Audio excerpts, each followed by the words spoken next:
The take. We do a little bit different around here. We ain't gonna play. We ain't gonna play. Shut up and grind the tape. Let's grind. We ain't gonna play. We ain't gonna play. Them dogs in your face. Let's grind. We ain't gonna play. We ain't gonna play. Shut up and grind the tape. Let's grind. We ain't gonna play. We ain't gonna play. Them dogs in your face. Grind. Let's grind. Grind the tape, bro. Grind the tape, bro. Grind the tape. The tape. Let's grind. Grind the tape, bro. Grind the tape, bro. Grind the tape, bro. Shut up and grind. Grind the tape, bro. Grind the tape, bro. Grind the tape. The tape. Grind the tape, bro. Grind the tape, bro. Grind the tape, bro. The tape. UGA game day, boy, we ball out. Pull up, put the whole conference in the doghouse. Leave them 6 feet, see me on the win streak. All-star status, go coach, and the bench deep. Offense on 10, how we run it? Your best ain't nothing, we gon' send them boys punting.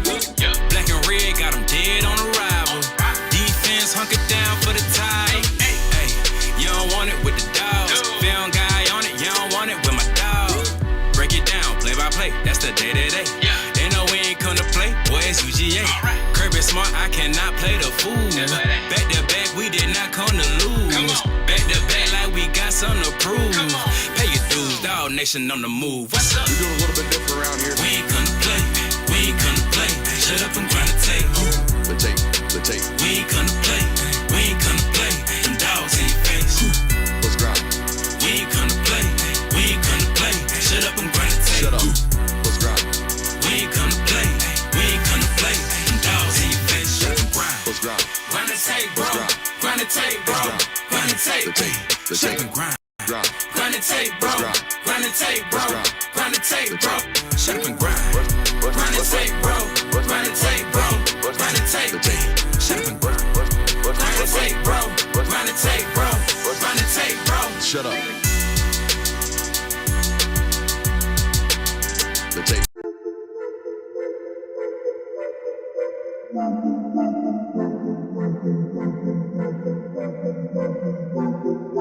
Welcome in, ladies and gentlemen, to MBR, or as we like to call it around here, Nothing But Rants, the show where I find topics that I'm oddly passionate about and I pontificate upon them. These are not hot takes, but rather takes that I'm hot about.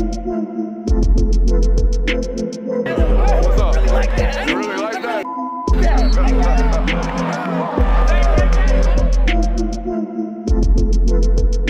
Let's shut up and grind some tape. What is up, ladies and gentlemen? Welcome in to the Film Guide Network on a fabulous Tuesday evening here inside the studio. It is 6:50 p.m., and we have college football playoff rankings set in 10 minutes. As always, during Tuesdays, during the college football season, we like to join in on the action as a watch-along opportunity for you guys. If you don't want to listen to ESPN rattle them off, we give you our thoughts and opinions as they rattle them off. So it's always a very discombobulated and very rattled show. Normally these are at 8 o'clock. They're very segmented. We got a nice, clean, structured show for you guys. This one's always fly by the cuff and fly by the seat of the pants, but we got a loaded one for you as always. We will give you our rankings, thoughts going in. We'll give you our reactions and questions, therefore, afterwards. We also have some more coaching news to talk about tonight as well. We have conference championships this weekend in college football. We will give you our predictions, bless you, on a Tuesday here inside the studio. And, of course, we have to ask you to make sure you hit that thumbs up, like, subscribe, rate, review. Welcome in, boys. How are you today? Good. It's been a great busy day. A great busy day. Very, very busy day. Local hours is going to be jam-packed. Oh, yeah. With a lot of, what in the hell is going on? Mm-hmm. I mean, wow. A lot of ups and downs in that storyline with Jared Curtis. There's a lot going on there. Tomorrow is National Signing Day. There's a lot to go into that tomorrow. Good Lord, I might be up till 5 o'clock tonight with all the work that we got to prepare for tomorrow's MegaCast. But make sure you hit that thumbs up button, like, subscribe, and rate, review. And let's get into these questions going into this college football playoff rankings. It is the second to last one. We'll have another rankings reactions on Sunday when they have the finality. We have the finality to these college football playoff rankings. Nice. First question going in, what do they do with Ole Miss? There's going to be some disgusting lobbying going on tonight, boys. There's going to be some nasty, nasty questions about whether or not we should further penalize an Ole Miss football roster that has gone 11-1 and had their football coaching staff ripped from their loins. or rip from their it's a rough one. Their loins, huh? Just keep going, Just honestly. rip from their soul. Just a whole coaching staff. Come on down to Baton Rouge. I think we should just not talk at all, Christian. Let him keep going. Yeah, let because him I think keep this going. is just Y'all entertaining. gonna let me in of dig itself. myself about these holes, huh? While he's sipping the coffee. I think it's interesting because the biggest talking point around Ole Miss and the fact that maybe they could slide out of the playoffs or slide back, not host a home playoff game because Lane Kiffin isn't there, is because, of course, what happened with Florida State when they didn't have their starting quarterback, and the committee made it very clear that they thought that Florida State was not the same team without Jordan Travis. You would imagine that Ole Miss is not the same team without Lane Kiffin, but we don't know that to be true exactly. Exactly. Yeah, I think we had 2 weeks of precedence with the Florida State performances that they were going to have to linger through or limp through a playoff run with an anemic offense, and we knew that kind of for a fact. I think the other thing to note and point out prior to any further analysis is the fact that Charlie Weiss Jr. is expected to come back from LSU and coach the offense and call plays during this playoff run, which is important because he was offensive coordinator by label, and I'm sure he did a lot of design work, a lot of scouting the opponent work, a lot of here's what we're going to do this week, a lot of work during practice week installing stuff. But we know what Ole Miss offense has been for the last 6 years. It's been Lane Kiffin with the headset or Lane Kiffin on the sideline with the whistles. All right, that's what it's been, and they're still missing that. How do you weigh losing your head football coach prior to a college football playoff, man? I think the only way you can really weigh it with any fairness is by judging on the eye test. Now, unfortunately, Ole Miss isn't going to play another football game until college football rankings come out. But for every argument that we're making about how, this is certainly has the capability to hurt this Ole Miss roster, it's the head coach, it's the brain of the offensive going, that's how that goes. You could make an argument that this is also going to recenter the entire roster. It's going to motivate them to play harder. It's going to make them a better football team. Oh. No, you're good. I was telling you we got to be tight. We got to keep going. We're already 5 minutes away from the college football playoff rankings. We got a whole hell of a lot more drama to talk about prior to them letting us know where they feel about this drama. Where should Texas be? Where should Texas A&M be? Texas A&M, number 3 going into last week's 10-point loss on the road to, at that point, number 15 Texas. Mm-hmm. How do you weigh this? 9-3 Texas.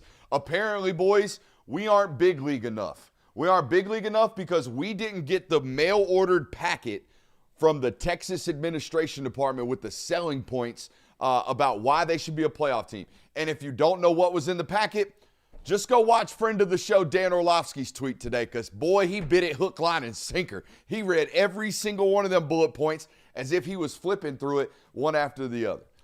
But, yeah, what are your thoughts on Texas 9-3? Are they deemed worthy? What's going to happen tonight? What's going on? Texas should not be a playoff team. I think we've kind of reiterated that wholeheartedly. I think that the win that they have against Texas A&M is going to jump them up. I think they'll be one of the first 2 teams out, and it'll stay that way, unfortunately, because you just have not done enough. You've run out of time, and your record is not good enough to be in the college football playoff. We got 5 or 6 SEC teams that resumes and have fewer losses, and that's all that matters to playoff committees. So I know that gets us into a whole nother discussion about, holding the sport hostage as they've been doing lately in their lobbying efforts, threatening to remove all conference and scheduling. And we got into all that last night. Kind of grosses me out that Texas has gone from we own the SEC, we run this place, we're the standard in college football, to we should schedule like Indiana because we can't beat these teams when we play them. That's crazy to me. Well, Indiana's not a team you want to crazy schedule. To me. If it was me, I'd have them around the 12 or 13 range. Top 12 team, not a playoff team. I think that's the best way to put it. Yep. Where's Vandy? Do you think that they're behind Texas? No. Actually, maybe. Texas could have jumped them with a top 3 win. Texas has the head-to-head. Texas has better wins.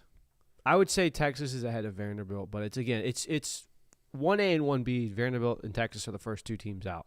I'll tell you this much. If they slide Texas A&M further than past 7, them boys will riot. Oh, yeah. Yeah. They'll get angry. Understandably, honestly. Correct.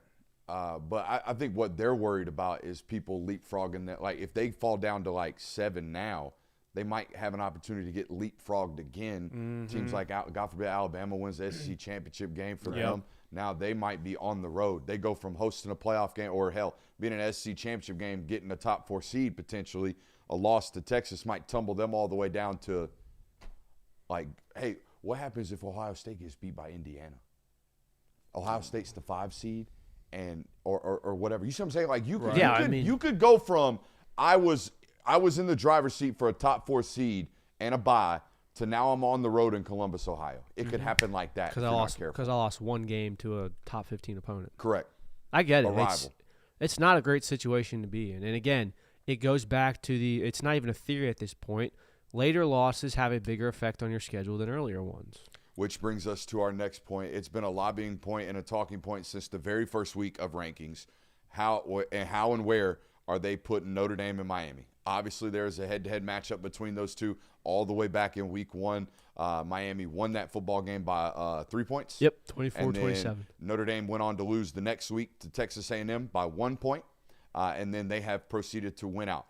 Miami's losses are to Louisville and SMU, who, looking back now, at the time, bad, horrible losses. Now, bad losses. Not good losses. I would say not good losses. Now that we have full context on those, everybody's saying Notre Dame, one of the best football teams, peaking, really playing great football right now. I would happen to agree. That being said, Jeremiah Love left that football game very, very early. Do we have any insight or intel on what's going on there? There was with that injury, because that is they put him up as the best player, and he is the best running back in college football. But they put him up as like one of the reasons why they should be in. I saw a Marcus Freeman interview where he was like, why do we deserve? He was kind of scoffing at the question being asked for the third time, and his final point was, we have the best player in college football. There was a social media post from Jeremiah Love either last night or sometime in the last 48 hours that was basically like, it seemed like a thank you post. It said, thank you for everything, Notre Dame. It's been great. Something like that, which doesn't really say anything, but it does kind of imply that you're not anticipating playing any more football games. And it's worth noting that he did return to the game. He wasn't completely out of the game. And then also he gave a quote, it looks like, that said, I felt good immediately after. Yeah. So who take knows? all of that information. I mean, also, like, dude, he's played most of his career banged up. Yeah. The last playoff season he was banged up. This is the longest stretch he's ever played healthy, and they've been fine. Yep. I know he's one of the most important players in college football, but it was worth noting. Do you think they moved Miami after a 38-7 win in which they threw a Hail Mary on the last play up 31-7? Yeah, I mean, By the way, if that game's 38-7, can we rewrite history books and call Georgia, Florida 31-20? Can we rewrite some of these history books? You see what I'm saying? Yeah. Because they're doing it in game. Can you just do? Because most of these guys are just some of these bigger programs are just controlling wins sometimes. Yeah, but I don't understand the crux on this. It's still a 24-point victory. Yeah. It's not like 31 points is obviously much more dominating. You dominated them. I don't understand. Christian, you know why? It's because it's one of their very few common opponents. Well, it's one of their 4 common opponents with Notre Dame. Yeah, I get that. So they were just trying to beat them as bad as they possibly I could. completely understand that, but I don't know why outside teams are going like, this is unacceptable. It looks like we have rankings coming soon. I have a major, major flaw with this system, okay?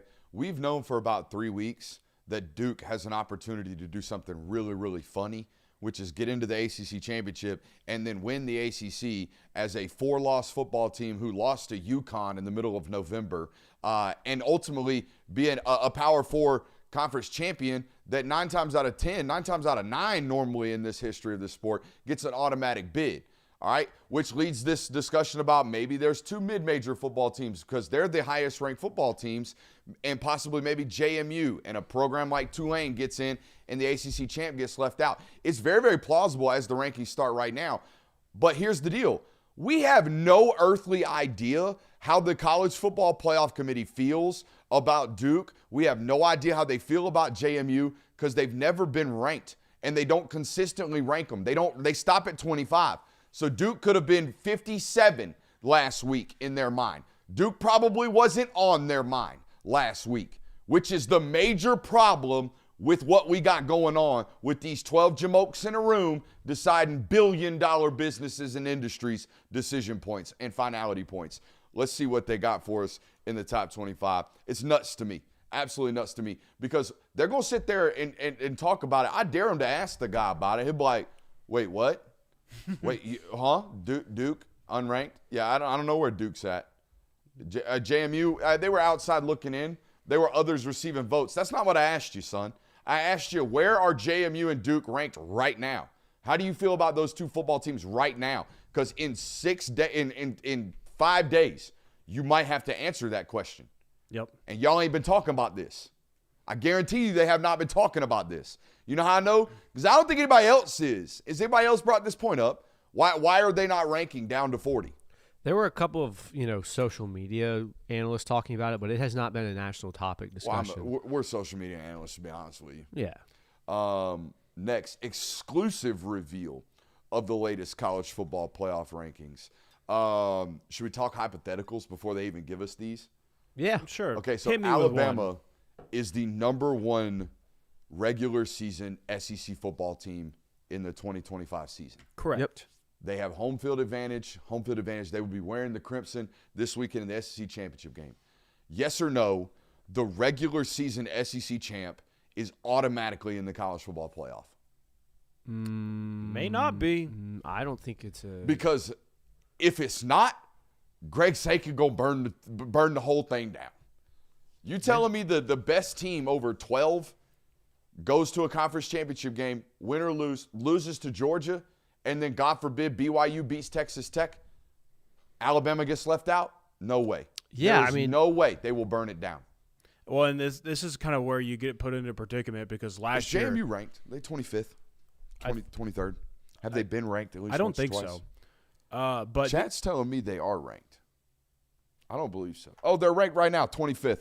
Oh. There we go. Here we go. My bad. We're out here giving takes. JMU 25th, North Texas 24, Iowa 23, Georgia Tech 22, Houston 21. Georgia Tech up after a loss. Interesting. Tulane at 10-2, the 20th ranked team. Michigan 9-3. Arizona 9-3. By the way, this is telling me that if Duke wins the ACC championship, that JMU is going and Duke is not. Arizona 18. Shout out to buddy from San Jose State. Virginia number 17. USC number 16. Do you agree there? That if Duke wins the ACC championship game, that means JMU's going? I don't agree that it's going to be a second G5 team, but I do agree that Duke should not be in the playoff. It has to be. It has to be the highest-ranked conference champs. I know, but I'm saying I don't agree that that's where we put ourselves Keep in at. mind, Duke is going to have a ranked win if they win the ACC, so they will. And a loss to UConn 3 weeks ago. Utah in at number 15 and a 37-point loss to Illinois. Vandy, number 14. Vandy did not move after a win over Tennessee. There was no moving to be had. Nope. Except for Texas jumped in front of them. Yep. Right? Because Texas had the better win. Texas hadn't been ranked yet. But no, Texas going back, got to be 13 right here. Going back to that Duke discussion, is if Duke has a win over a top 25 or number 17 Virginia, Yeah. they're gonna jump into the top 25. You would believe. Should they know, be a dude. playoff team? I'm not gonna argue that. You think that a 7-5 team getting one ranked win over Virginia just automatically not only puts you in the top 25, but could jump you over someone like JMU? Texas in at 13, and they burn the sport down. Yep. They are furious. Sorry guys. Rats. So do they argue themselves against the likes of Notre Dame? And who do they say that they're better than? Well, Miami? the conversation. Miami's going to come right here at number 12. You would imagine. The conversation that would occur is, and this is what Texas fans, I would imagine, you're praying for, is that Alabama loses to Georgia. No matter what else happens, Alabama loses to Georgia. You got another 3-loss SEC team. It is Miami at 12. Well, we need to be in the playoff then because that's what they're hoping and praying for. Then they can lobby themselves again. You think they would punish Alabama's going to come in at like 8? You think they would drop a team like Alabama 4 spots after a conference championship loss? And I don't think that that's what they do, but I'm saying, like, if you're Texas, like, these are the scenarios that you're kind of hoping for. This is a final ranking for teams like Miami and teams like Texas and teams like Vandy. Yeah. They're stuck. There's nothing unless, and they need to be asked this tonight, unless they will be punishing teams in their conference championship weekends. So Miami's going to be left out, in my opinion. BYU in at 11-1. So they put a whole spot gap between Notre Dame and Miami. They left no discussion. They feel clear Notre Dame should be ranked heavily and further ahead of They've Miami. stayed 10 toes down on that. They have. Because you can't wobble. Right. I mean, dude, if you said the head-to-head didn't matter 6 weeks ago, you got to stand on business. Well, then you open yourself like, oh, we are listening to the public. Yes. Yeah. You make great points. We're wrong. Hell, Can't do that. they might have put more space than that because we still got Oklahoma. You know what I mean? Yeah. Like, they might have put Notre Dame. Hell, last week Notre Dame was in at 8. They beat the shit out of Stanford. Oh, down 1. And at 9 last week. Down 1. Notre Dame 10. So they at least tried to make it snug, but they put that BYU spacer gap right there. Is there a chance here that BYU gets their doors blown off and Miami gets in anyways and we don't have to really worry about all this? That is a chance. There's a possibility of that, I think. But, again, at that point – Duke would have to win the ACC championship? Because if Virginia wins, they're going. Correct. And this is an issue. It was what I was going to get earlier. Is like you put yourself in this issue because last year you made such a big deal. So there's the path for Miami, guys. Duke has to win, and BYU has to get their doors blown off. Alabama in at 9, up a spot after a 27-20 win over Auburn. Well, that's a product of, No, it's not. I'm still interested to see where we're going to get A&M here. That's the next biggest question. Notre Dame first out if Duke wins ACC. I don't know if that's the truth. I really do not know. If Duke wins the ACC championship, I do not know if they're automatically in. I don't think they are. I don't think they are. Again, this is why it's stupid as hell to me that Duke is – we have no idea what they think about Duke right now. We got no clue. And they have a real chance to be a 10-2 Virginia team and be the ACC champ. And we have no clue what they think about that football team. In at number 8, Oklahoma 10-2. There's never been a team – they would have to jump. JMU came in at 25. Yeah, JMU 25, North Texas. So they could say, oh, they were 26 Texas last week. A&M Texas at A&M 7. slid down to number 7, 4 spots. Oklahoma in at number 8. So they actually moved Ole Miss up by proxy of A&M losing. Correct. So that just they didn't move them at all. That shows you that Lane Kiffin doesn't mean anything. Or Lane Kiffin means nothing. Lane Kiffin leaving does not mean per College Football Playoff Committee.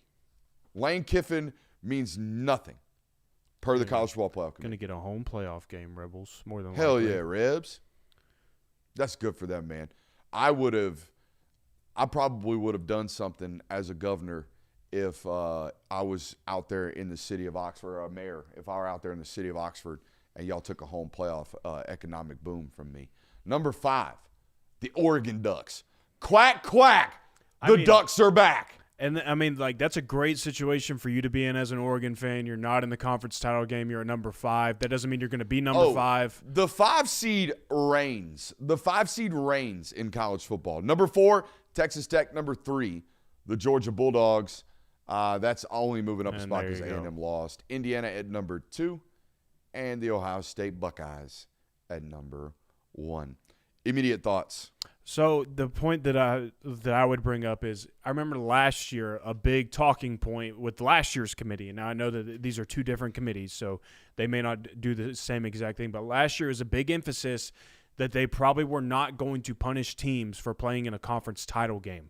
So that leads to the question, though, that you were asking, Brooks, about, well, what if BYU gets the crap beat out of them again by Texas Tech? Are we still holding true that, well, they played an extra game than everybody else, we're not going to judge them on that? Like, is there even room for anybody to get in over them? I mean, Reese Davis, the GOAT, I'm sure he'll ask him. Right. You know what I mean? I would imagine the College Football Playoff Commissioner will have to answer. Because This is interesting. What's Do we see the bracket here? Yeah. They do not have the ACC or Group of 5. They have Conference Champion number 4 and Conference Champion number 5. They're not even implying anymore who they think is going to go. Yep, but that's also telling us that, hey, we might get 2 G5s in. Yeah. That might just be them saying, we don't want the ACC to know that we might keep them out, but we might be keeping them out. No, that's what that is. Conference champ number 4 and Conference champ number 5 is them telling you if Duke wins, y'all aren't automatically gifted here. We're going to be ranking the other boys higher. And again, I'll say this. Like, I agree that if Duke wins, they should not be a playoff team. That doesn't mean that I agree that it should be another G5 team. But I know we have to do that because that's what the rules dictate right now. But I thought we only had to give a G5 to avoid antitrust lawsuits, to avoid y'all fairness lawsuits. We ain't got to be out here giving them two. Is there a bylaw in there that says if one of the Power 4 champs isn't one of the top 4, you see what I'm saying? Yeah. If one of the P4 isn't one of the – we can't be having 2 G5 teams go and send in Miami packing. Bring Can't back the happen. Pac-12, gosh dang it. Can't happen. Bring them back. Yeah, well, honestly, it's their fault. You know what? It's Oregon's fault. It's USC's fault. It's UCLA's fault. This is Texas' fault. It's Texas's fault. I don't know how it's Texas's Poor fault. Texas's fans are like, whoa. No, What the heck? No. But Texas is going to ruin the sport. They've already said it. They've threatened them all. You Hey, created. they said Ohio State fans, cancel your hotels in Austin. Not happening. They're not playing them. First of all, this team created the Longhorn Network, which spurred the first major realignment in college football between conferences and sent Missouri and Texas A&M to the SEC. Then they wanted to go to the SEC, which created this entire explosion that we saw 2 years ago. I'm putting this on Texas. Chat, if you're watching us and watching the television broadcast, I need everyone to do me a favor that is doing that. I prefer you to listen to us and only us. If Reese Davis don't ask this dude where he ranks Duke currently when they host this college football playoff commissioner, we riot as a college football body, all right? Because what the hell? It's the goofiest thing about this process other than the charity of it, making sure we have inclusion, all that good stuff. What did the matchups give us anything intriguing? Here it is again. Oregon would get 12. You get a rematch of Notre Dame, Texas Notre Dame A&M. rematch. Ole Miss would get a favorable draw if it's a mid-major. Oklahoma, Alabama, another rematch right there in the first round. And then the That'd be a winner good gets one. Ohio State. Georgia would ultimately probably get a rematch there against Ole Miss if they play, JMU, you would imagine. Indiana get the winner of Notre Dame, Texas A&M. Should be interesting. Mm-hmm. I don't know. Are we good? On the Do y'all want to sit here and linger continuously on this, or do y'all want to get into actual college football content while we got an audience to impress? Let's impress an audience. Do y'all have anything left? I mean, hey, chat, y'all continue to listen. We're going to talk ball now, all right, because we got some big football games that are ultimately going to impact these ultimate decisions moving forward coming up this weekend. But before we do that, I want to talk some coaching news. Guys, Kalani Sitake, thanks to Crumble, the cookie company, is going to be staying out at BYU and saying no to Penn State. Ooh. Yeah, buddy. We're at a point now where Penn State is circling the wagons and ain't got nobody to shoot at in terms of a candidate. And not only that, I think they're 124th in recruiting rankings. Yeah. It's It's bad. It's bad. This house of cards It's has caved in. I think this is a cautionary tale to schools all around of just because a coach isn't performing doesn't mean you have to fire him right away. You have to have some plan in place. Now, maybe Penn State did have candidates that they were going to go after. Maybe Penn State, was looking at Kalen DeBoer. Maybe Penn State was really looking at Kalani Sitake. But it feels like Penn State fired James Franklin because they wanted to fire James Franklin and then kind of said, all right, now what? And they didn't have a plan going forward. The whole process, and this is a life lesson, you can't be firing off the hip in anything. You can't be emotional in anything. It was very clear the athletic director up there at Penn State was very, very emotional after the loss to Northwestern. All the reports after the firing were that this was a one-on-one, one solo man decision, and I have never heard of that anywhere in college football. Everything I know about college football is boosters run this joint. Mm-hmm. Boosters run this joint. The money runs this joint, and you don't do anything that big without the money's approval. And I know there was some wear and tear there with James Franklin, but it's gotten to a point now where who are you going to hire? What is it? Because they must have said no to Brian Hartline because Brian Hartline tried to interview for the Kentucky job. Right. If you think you're in line for the Penn State job, no offense, Wildcats listening, you ain't interviewing down in Kentucky.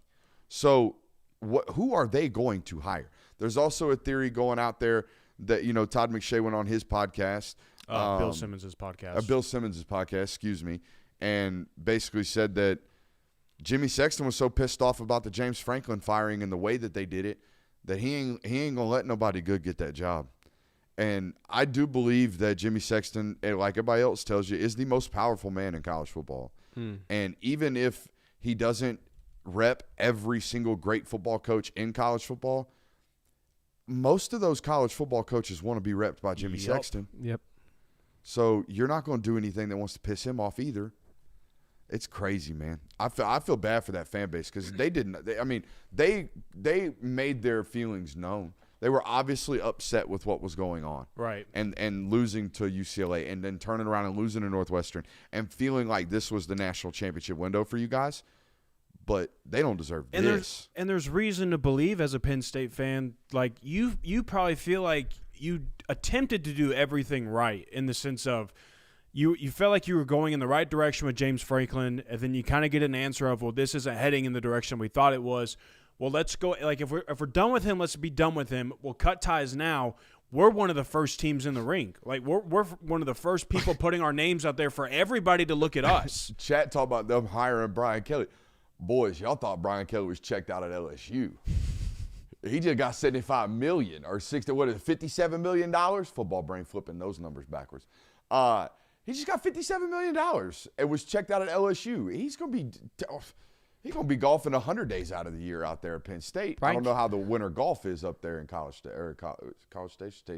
College. Brian Kelly will be having large queso for a long time. Yeah, big time large queso margarita. Maybe Corona Rita. You ever seen those? Mm-hmm. Oh, man. But yeah, tough scene right now up there in State College for the Penn State Nittany Lions. Y'all want to talk some college football? Let's talk some college football. Let's talk some college football. Make sure you're hitting that thumbs up button, like, subscribing, rate, reviewing. It's very, very important that you like the stream, all right? A lot of people watch it right now. If it's your first time with us tonight, we are the Film Guy Network. We talk a lot of ball around here Monday through Thursday. We like to get up on the board and break it down. What you are watching right now is our live show. We like to talk college football like everybody else.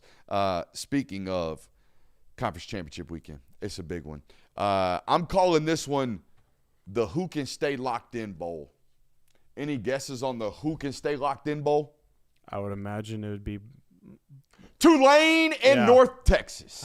Tulane's head coach, John Summerall, headed out to Florida. All right, my man Eric Morris, the head coach of North Texas, headed to Oklahoma State. Both football programs have promised their upcoming and new hired football coach they are allowed to coach out their college football playoff run. Isn't that refreshing, huh? Mm-hmm. Isn't that refreshing? You handle the hiring process so nice and so professionally that they're like, yeah, it hurts that you're leaving, but yeah, you can coach us in the playoffs. You got us here. You got us here. And you know what? I do believe you when you tell me you're not going to try to rip our soul out in the midst of it. You know what? I do believe you. That's right. You can do this. But nonetheless, both these guys are going to coach their football teams throughout the playoff run, assuming they make it. Tulane with an opportunity to make the college football playoff. North Texas still with an opportunity as well. They were ranked tonight, right? A couple spots behind them. Real quick, we're not going to go through the full predictions list on this one. Who you got? Tulane. You rolling Wave, or are you going with North Texas? Honestly, my gut tells me to go with North Texas here. You rolling up Wave? I'm rolling up Wave. I'm going to go Tulane. I'm not rolling Wave. I'm going with North Texas. I'm rolling MF and Wave. Give me John Summerall and Tulane. I don't know. There's two losses on that schedule where I'm like, I'm going to tell you what. Eric Morris got to take that quarterback with him to Oklahoma State, right? That's going to be fun as hell in the Big 12. That's going to be really, really fun next year. I hope they ball at Oklahoma State offensively like they are right now at North Texas. Interesting to see what Summerall can game plan. You would imagine pretty distracted with all the flights he's been taking recently. All right, let's get into the real predictions. No offense to the mid-majors who are very, very qualified, and they might go in ahead of these football teams. All right, Duke versus Virginia in the ACC Championship game out there in Charlotte. First and foremost, the audacity to put this at 8 o'clock in competition. Always is. With the Big Ten Championship game. That's a bold strategy, Cotton. Don't think it's going to pay always off is. for them. I know it is, but couldn't play this one at noon. I would rather compete with the Big 12 than the Big 10. Wouldn't you? Yes. Okay. Anyways, it's a rematch, one of 3 in Conference Championship weekend. Virginia Cavaliers beat them by 17 points or so in their regular season matchup. Duke has been one of the more confusing football teams that I've watched / covered from a distance in a long, long time. I have no idea what to envision on what we're going to get from Duke. It's been like this for 2 years, I feel like. Last year they felt very up and down. This year they feel very up and down. They win football games last year throwing for 400 yards. They win football games last year running for 200 yards. They win football games last year with defense. They lose football games giving up 500,000. Like, it is very, very weird with what you're going to get from the Duke Blue Devils. And here they are. They have a 7-5 record. Is that right? Correct. Yes. 7-5 with a chance at an ACC title game and a loss to UConn and a 37-point loss to Illinois. Yep.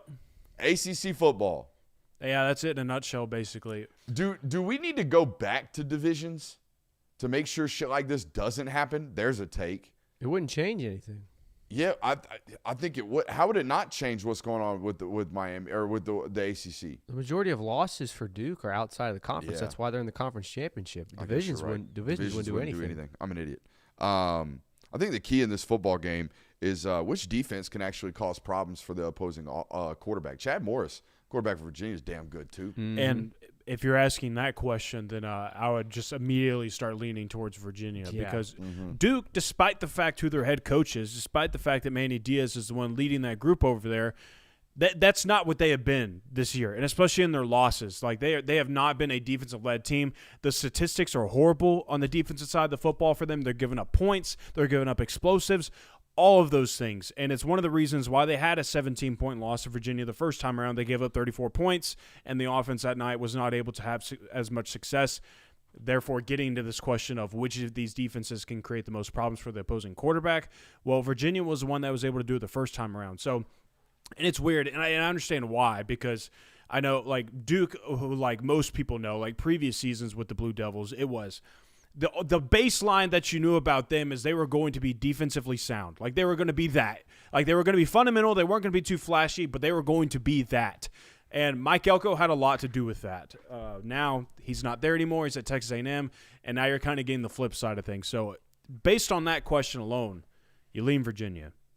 Yeah, I think that this game, Duke has a puncher's chance here because of what your offense could be. We've seen Darian Mensah play very, very high football at times. We've also seen him play very poorly at times and turn the ball over, as you would expect with a young quarterback. So I think that that's going to be kind of the key to this matchup is what kind of version can Virginia Tech force Darian Mensah to be? Because if it's sporadic and it's turnover-worthy throws, you're going to be fine in this game. But if he is making very impressive plays, Duke can move the ball passing it. So. We have an update. Apparently, Reese Davis didn't ask him about Duke. How does nobody ask that? How? I don't understand. Fascinating. How can we sit and Again, we can't. I don't think we're that good at our jobs. We can't be the only people worried about this. No, surely not. Is everybody else just sitting around here thinking like, there's no way in hell Duke gets in at all? Yeah, there's just no chance Duke can beat these teams. Or Duke can beat Virginia. Now, yeah, they can. Yes, they can. They got an NFL quarterback. Yes, they can. They might not have a pulse defensively, but hey, Manny Diaz has put together at least one good half of defensive schematic football. They shut Cal out after giving up 28 points in the first half. Sure did. I mean, God forbid he puts together a game plan once. I mean, this is a dude that made $2 million as a defensive coordinator at Penn State.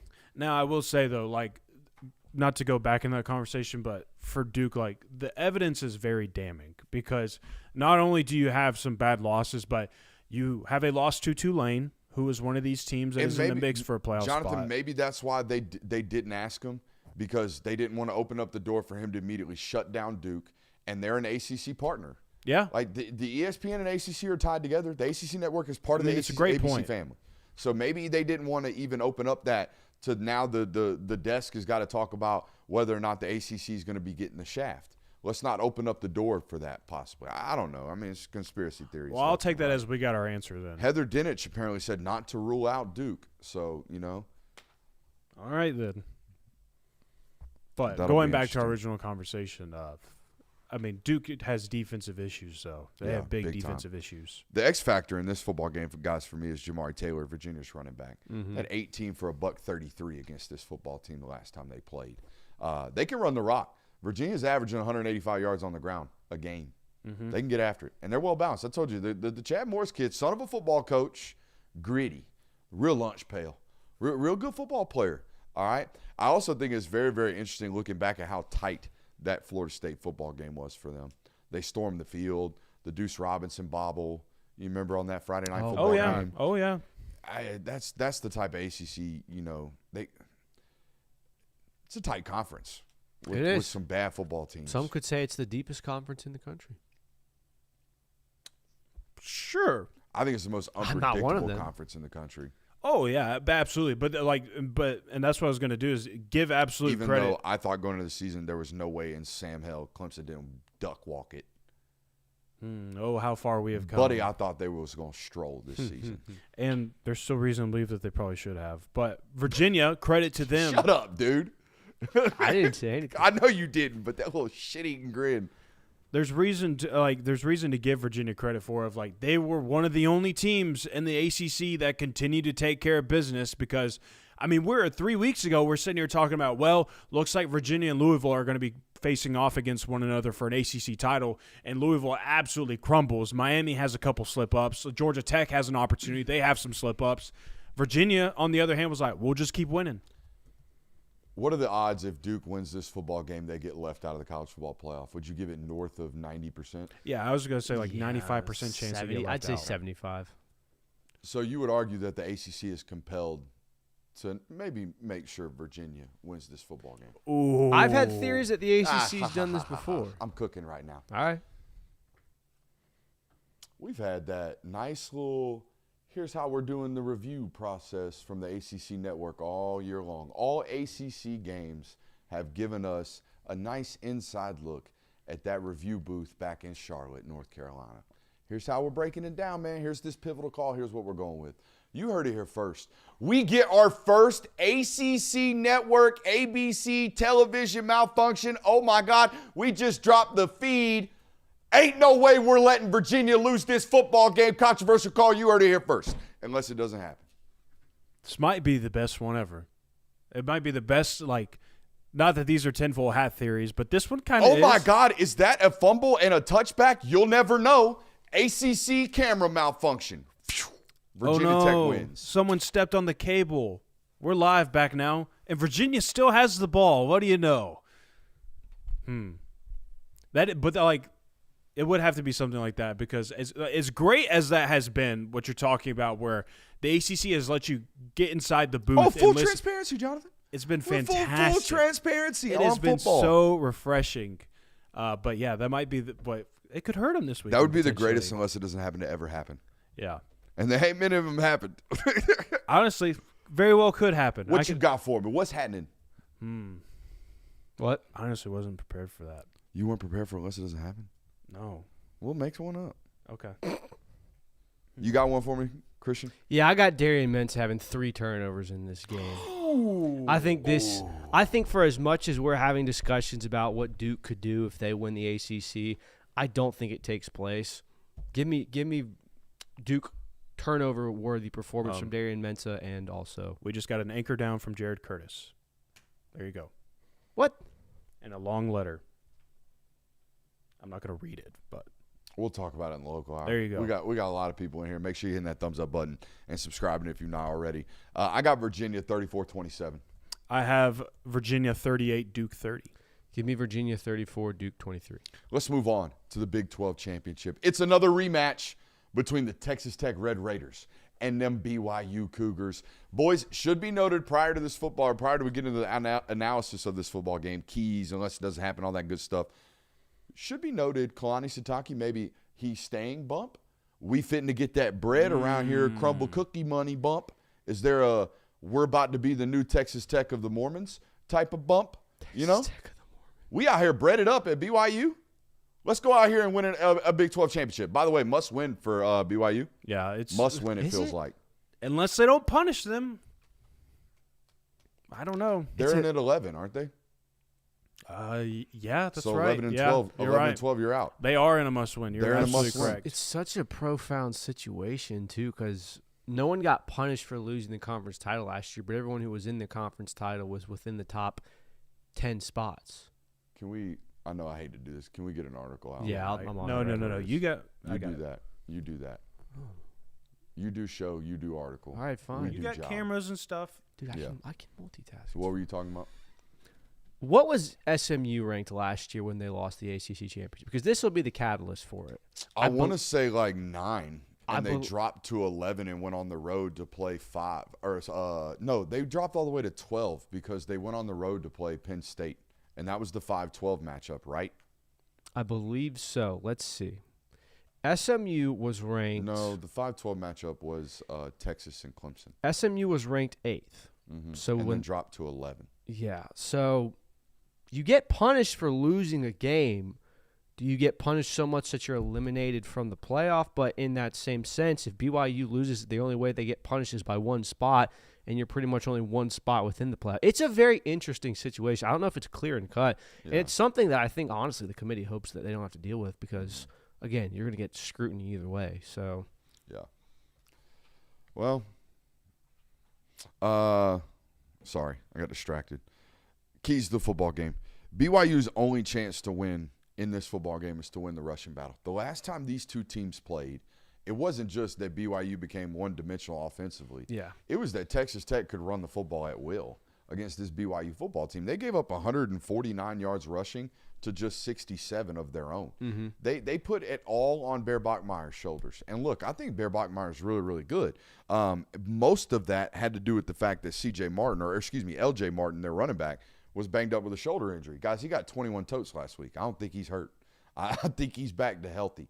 And when this football team can run the football, which they should normally be able to, like BYU, prior to that Texas Tech matchup the first time, I think BYU was in the top 9 in college football in rushing yards per game. Like they were doing a really, really good job of running the ball. A lot of that to do with the fact that Bear Bachmeier can add into the equation. But if this becomes another we can't run the ball, they can, they're going to get run up out the stadium again. I think the other thing to note about this Big 12 football game is this Big 12 championship constantly gets real, real funky. It's almost like a Friday night in the ACC. This Big 12 championship the last 5 years, in my opinion, every time I look up at the ACC championship game, which I'm always there, every time I look up, that game's still going on, and I'm like, what? What in the hell's happening over there? What they got going on? Oklahoma State's doing what? Arizona State's doing what? What's going on? What the hell is happening? So very, very interesting football game every time. And in fairness to BYU, I felt like they had a pretty solid defensive plan coming out of this game. You forced a lot of field goals in this matchup. They got after the quarterback pretty well. It just felt like they ran out of steam last time and that their offense could not keep up with what Texas Tech was going to be able to do. I think that's got to be the change here. I think Bear Bachmeier, I think that this BYU offense has to be able to do something to score more than 7 points. Obviously, you can't plan on winning a football game if you do only that, but defensively, it felt like you had a pretty strong effort, which I don't know if you're going to be able to recreate that because this Texas Tech offense is extremely talented. I'm distracted. X factor in this football game, like I said, it's got to be LJ Martin, the running back, big physical back that I don't think was himself the last time they played. Yeah, I think that it's probably going to be someone along the Texas Tech defensive line. I like what they've done so far this year. I've seen Romello Height is the name to know. Number 9. Yeah. Romello Heights. Georgia Tech transfer. I mean, so my question to you in this regard is there any other avenue other than running the football for BYU to score points? Dude, they got a quarterback that can spin it. That's what I'm saying. But you just can't be like – you got to break the too high shell. You can't throw the football nowadays consistently without turning it over against a defense not committed to stopping the run. Not unless you're playing like a god. Yeah. Which we've seen the faults in that. I mean, there's no better example of that than Alabama as of late. Mm-hmm. Like you just can't become one-dimensional and get like that. So unless it doesn't happen for me, Texas Tech gonna get shocked. Big 12 championship stays getting weird. I'm telling you, it stays getting weird. You go into this when you feel like they got no chance. You already at first. BYU shocks Texas Tech. Alabama gonna have to control their own destiny. You heard it first. Ooh, touchy. They're like, oh, he just don't want to play Bama. He don't want Bama to get in the playoffs. You just wait for local hour. Oh, no. Foreshadowing.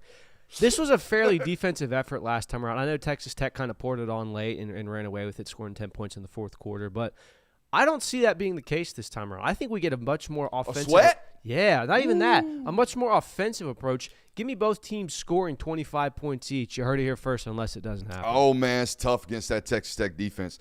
I think a lot of people are going to watch them for the first time and go, man, they play traditional defense. They got 3 linebackers on the field. Mm-hmm. They do.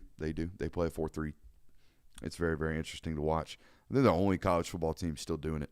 Everybody else is 3-4 hybrid defensing, but playing out of the nickel. Everybody's playing out of the nickel. They are not.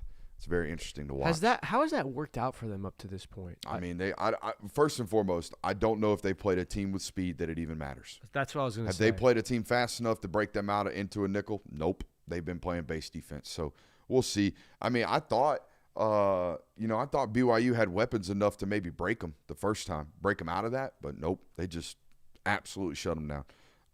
So that'll be interesting. I got Texas Tech winning 29-17. I know I just said unless it doesn't happen is that BYU wins, but I don't think they do. Texas Tech too talented. I've got Texas Tech winning this game 31-27. I think it's a much closer effort. I think both teams have better offensive outputs, but at the end of the day, I'm just going to trust the talent, and Texas Tech definitely has the advantage in that regard.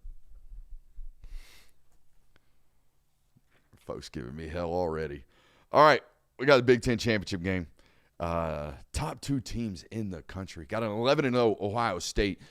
Best win back in week 1 against Texas. An 11-0 Indiana Hoosiers team. Best win back in week 7 versus Oregon. Neither of these teams really been pushed to the brink at all since then. Indiana pushed to the brink by Penn State. They've sweated one out. 2 really, really high-powered offenses in this football game. I think there's one really, really elite defense, both in personnel and performance in the form of Ohio State. And I think there's one statistically elite defense that plays really sound, structurally sound defense in the form of Indiana. I don't know if they got the dudes, though, but we'll talk about that as we get into the breakdown of it. I think the keys to this football game, guys, for Indiana, you won't cover them. You're not going to cover them. So you better get after them, right? You better either trick them or sack them. That's what I got. Trick them or sack them. You better lie to them pre-snap, trick that quarterback post-snap, or just get him on the ground. Because the idea that you going to cover him, no, you're not. I mean, we've seen teams in the past this season kind of have opportunities when they get after the quarterback. You can kind of get Fernando Mendoza to make some bad plays, as any quarterback would. I think Penn State's the best example of this, of their intricate pass rushes, the type of blitzes that they drew, the type of pressures that they had going into that game. There was a lot of times Fernando Mendoza was just making incredible plays. It's part of the reason why he got so much boost on the Heisman hype. I think that Ohio State, 1, is capable of doing that, and 2, is probably going to have to recreate that to stop this Indiana offense. For Ohio State, this sounds so simple, but the key for them is just play your game, dude. Like, I feel like when Ohio State loses, they get out of their brand of football, or the flash and the weapons aren't working. That can't happen. Just throw the football. Yeah, I mean, just throw the football. This is the most talented team in college football right now. It's probably the healthiest team in college football right now. Like, they have every advantage going for them, other than the fact that they haven't really been strained and tested up to this point. I guess that's what it is for me. They're so far. I'm a talent guy. Like, if you just have more talent, normally I'm picking you, especially if you got good football coaches, and they got great football coaches. But they haven't been tested at all. So it leaves us to, as an analyst, it gets you to the point where your analysis is just very, very vanilla, like this one right here. Be ready for Indiana's best punch. Yeah. You know? That's it. But, like, Indiana has gone since the Penn State game not being pushed. Mm-hmm. So they haven't shown shit on tape for a month. They got pushed in Penn State. Or I said since Penn State. I thought you meant Oregon, my bad. Yeah, no, since Penn State haven't been pushed. That was a month ago, right? Yeah. That was the Texas game for Georgia. Didn't they play on the same day? No, that was the Mississippi State game for Georgia. Okay, so it's been a while. It's been a minute. Since they've been pushed at all. So it'll be very, very interesting. Both of these teams have been keeping stuff at bay, you would imagine, from a schematics standpoint. By the way, very interesting. A 4.5-point spread in this one. I might lay the mortgage on Ohio State. Oh. Yeah. We'll get into that. You're that confident, huh? I am. I really am that confident. I think Ohio State – when Indiana gets into these types of battles the last 2 years, it has been – and when I'm talking about these types of battles, when they go up against a blue-chip roster, and it's only happened to them, 4 times in the last 24 months? They played Notre Dame. They played Ohio State last year. They got Ohio State now. They played Penn State. That's it? Oregon. And did they get Michigan last year? Yeah, they beat Michigan last year. But that Michigan team was – Okay. But no, don't do that.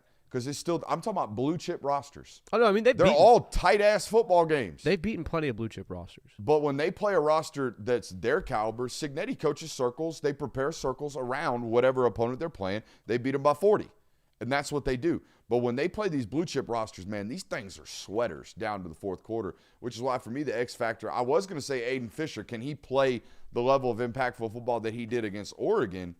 But the X factor's got to be Cignetti. Cignetti's got to be such a difference maker. That coaching staff's got to be such a difference maker that they overcome all of the talent tilt that's going to happen in this football game.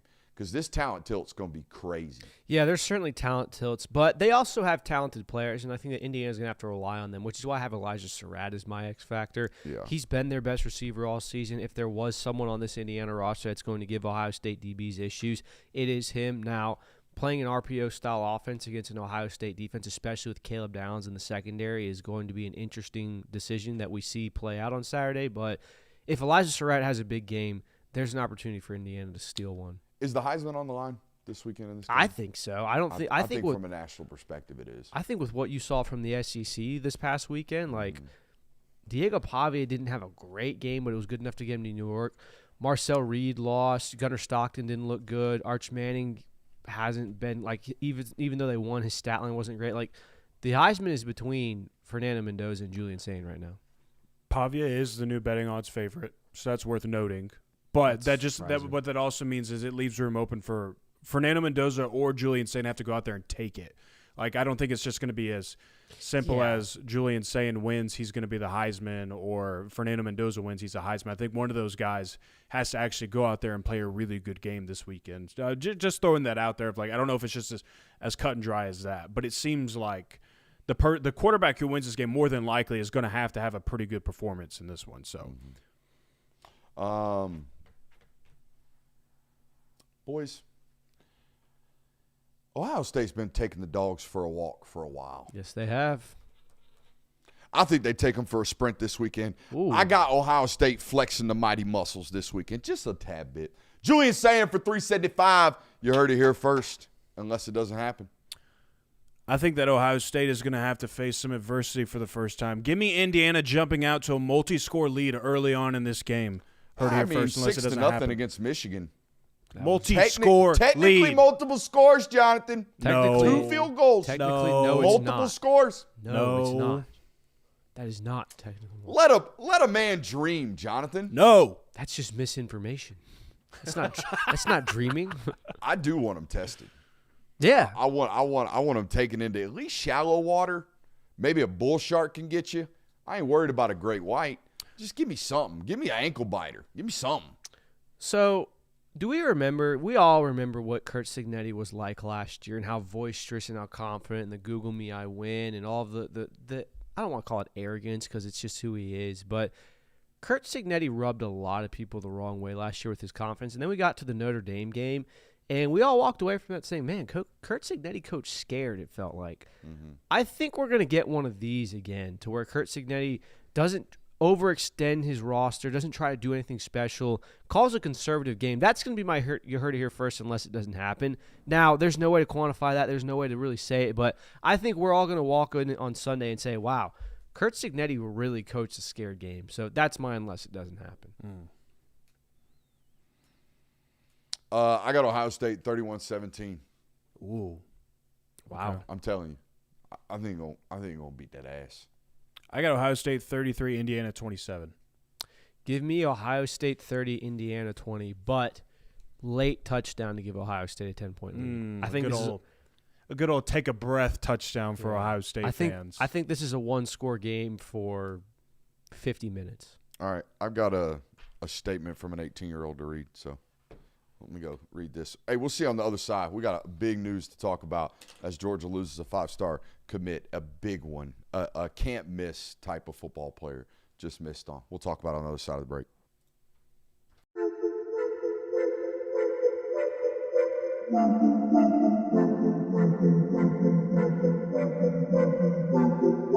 Welcome into Talk the Dog, the show where we find a bone to pick and a take to give. These are not hot takes.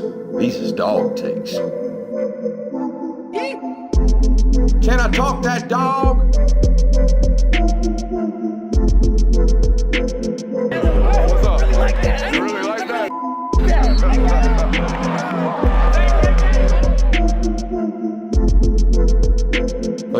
guys some tape. What is up, ladies and gentlemen? Welcome back into the Film Guy Network on a fabulous Tuesday evening here inside the studio. A lot of people watching. Make sure you're hitting that thumbs up button and make sure you are supporting those who support us. All right, I want to give a quick shout out to our friends over at Sleeper. Sleeper is the #1 place for fantasy, daily fantasy and prop plays over there. Head over to Sleeper, use promo code Brooks. You'll get a 100% deposit match up to $100 over there. We got big news on the Sleeper front coming on Thursday's show.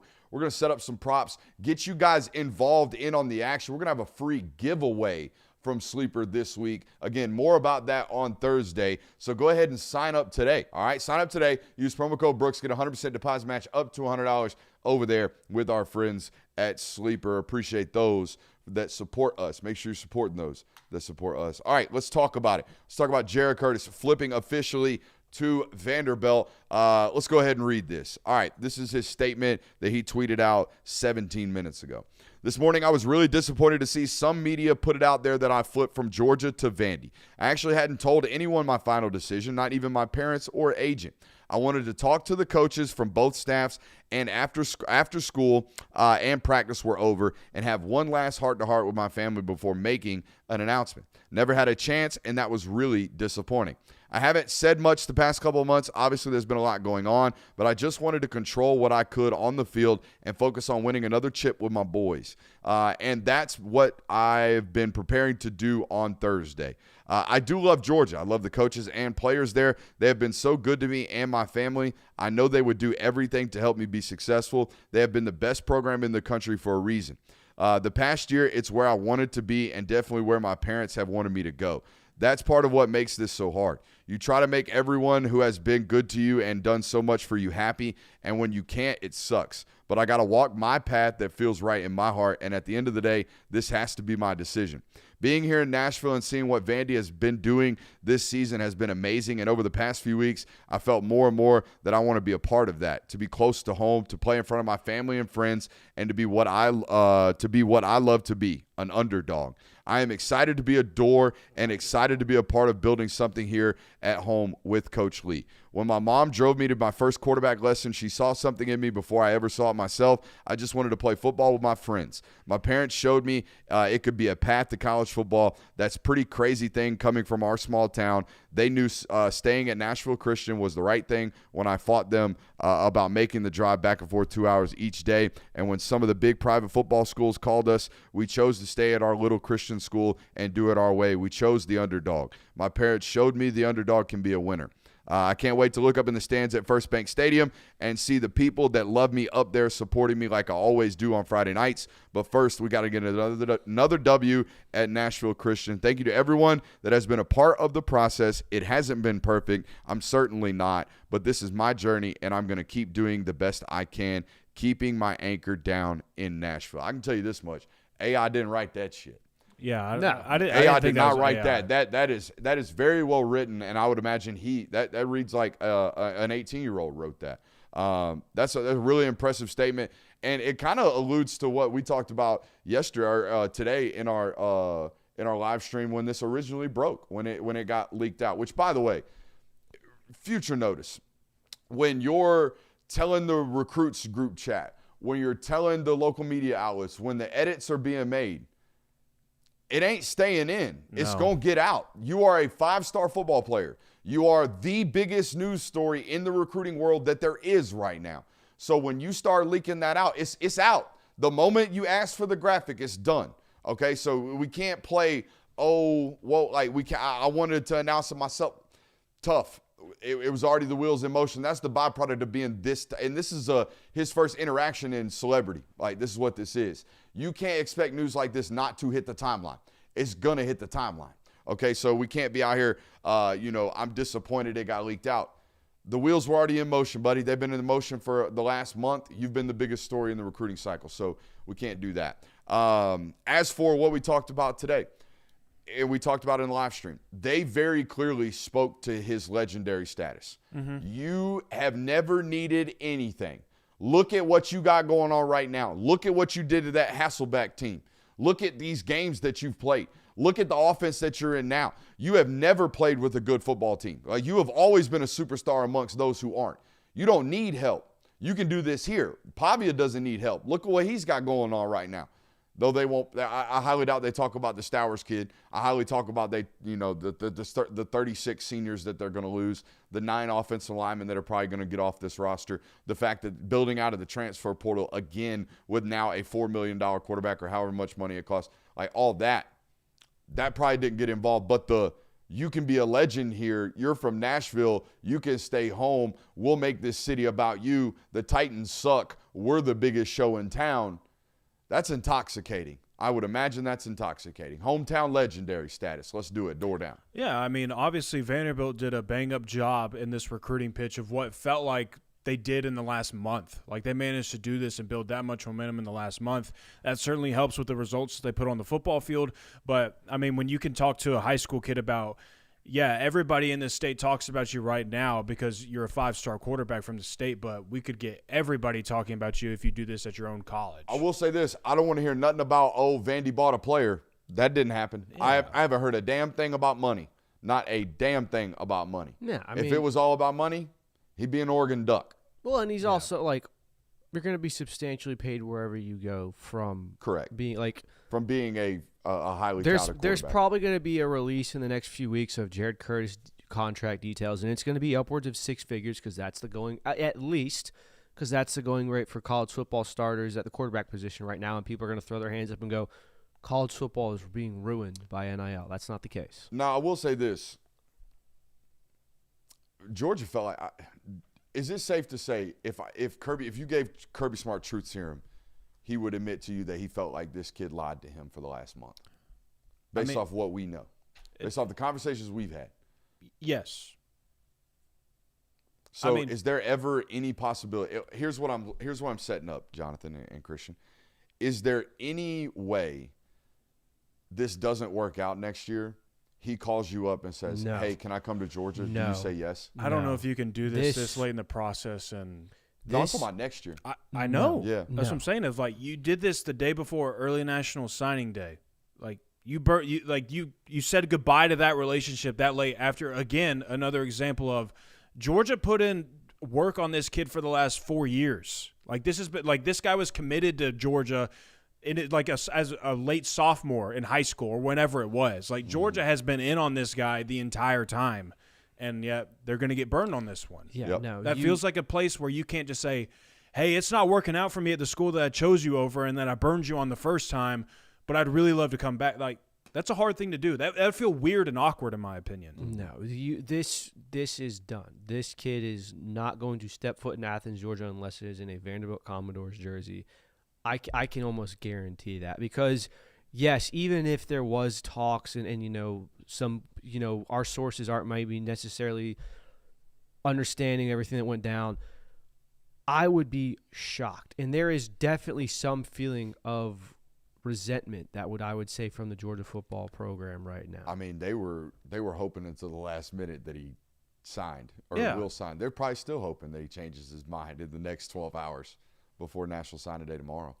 But also look at it from a holistic view. And when we get 2 or 3 weeks down the line, if he does end up signing with Vanderbilt, the drama that this has caused your program, the headaches that this has caused your recruiting staff, everything that has gone through and all the resources that you have poured into it to get right to the finish line and for him to call you 24 hours before signing day and say, hey, by the way, love you guys, you're the best program, but I'm not going here. You only got to hold on to Jaden Wade for 24 months. So. That's what I was about to say. It's like, now you got to do it all over again. Yeah, I mean, it's been some ugly well, first of all, the last 3 classes, Raiola, Underwood, and now Curtis, the number 1 quarterback in the class, odds are late December, he might flip.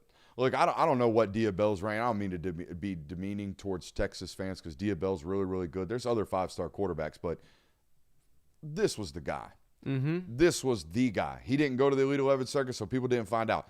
This the guy. So that kind of thing, he going to Vandy. That's crazy.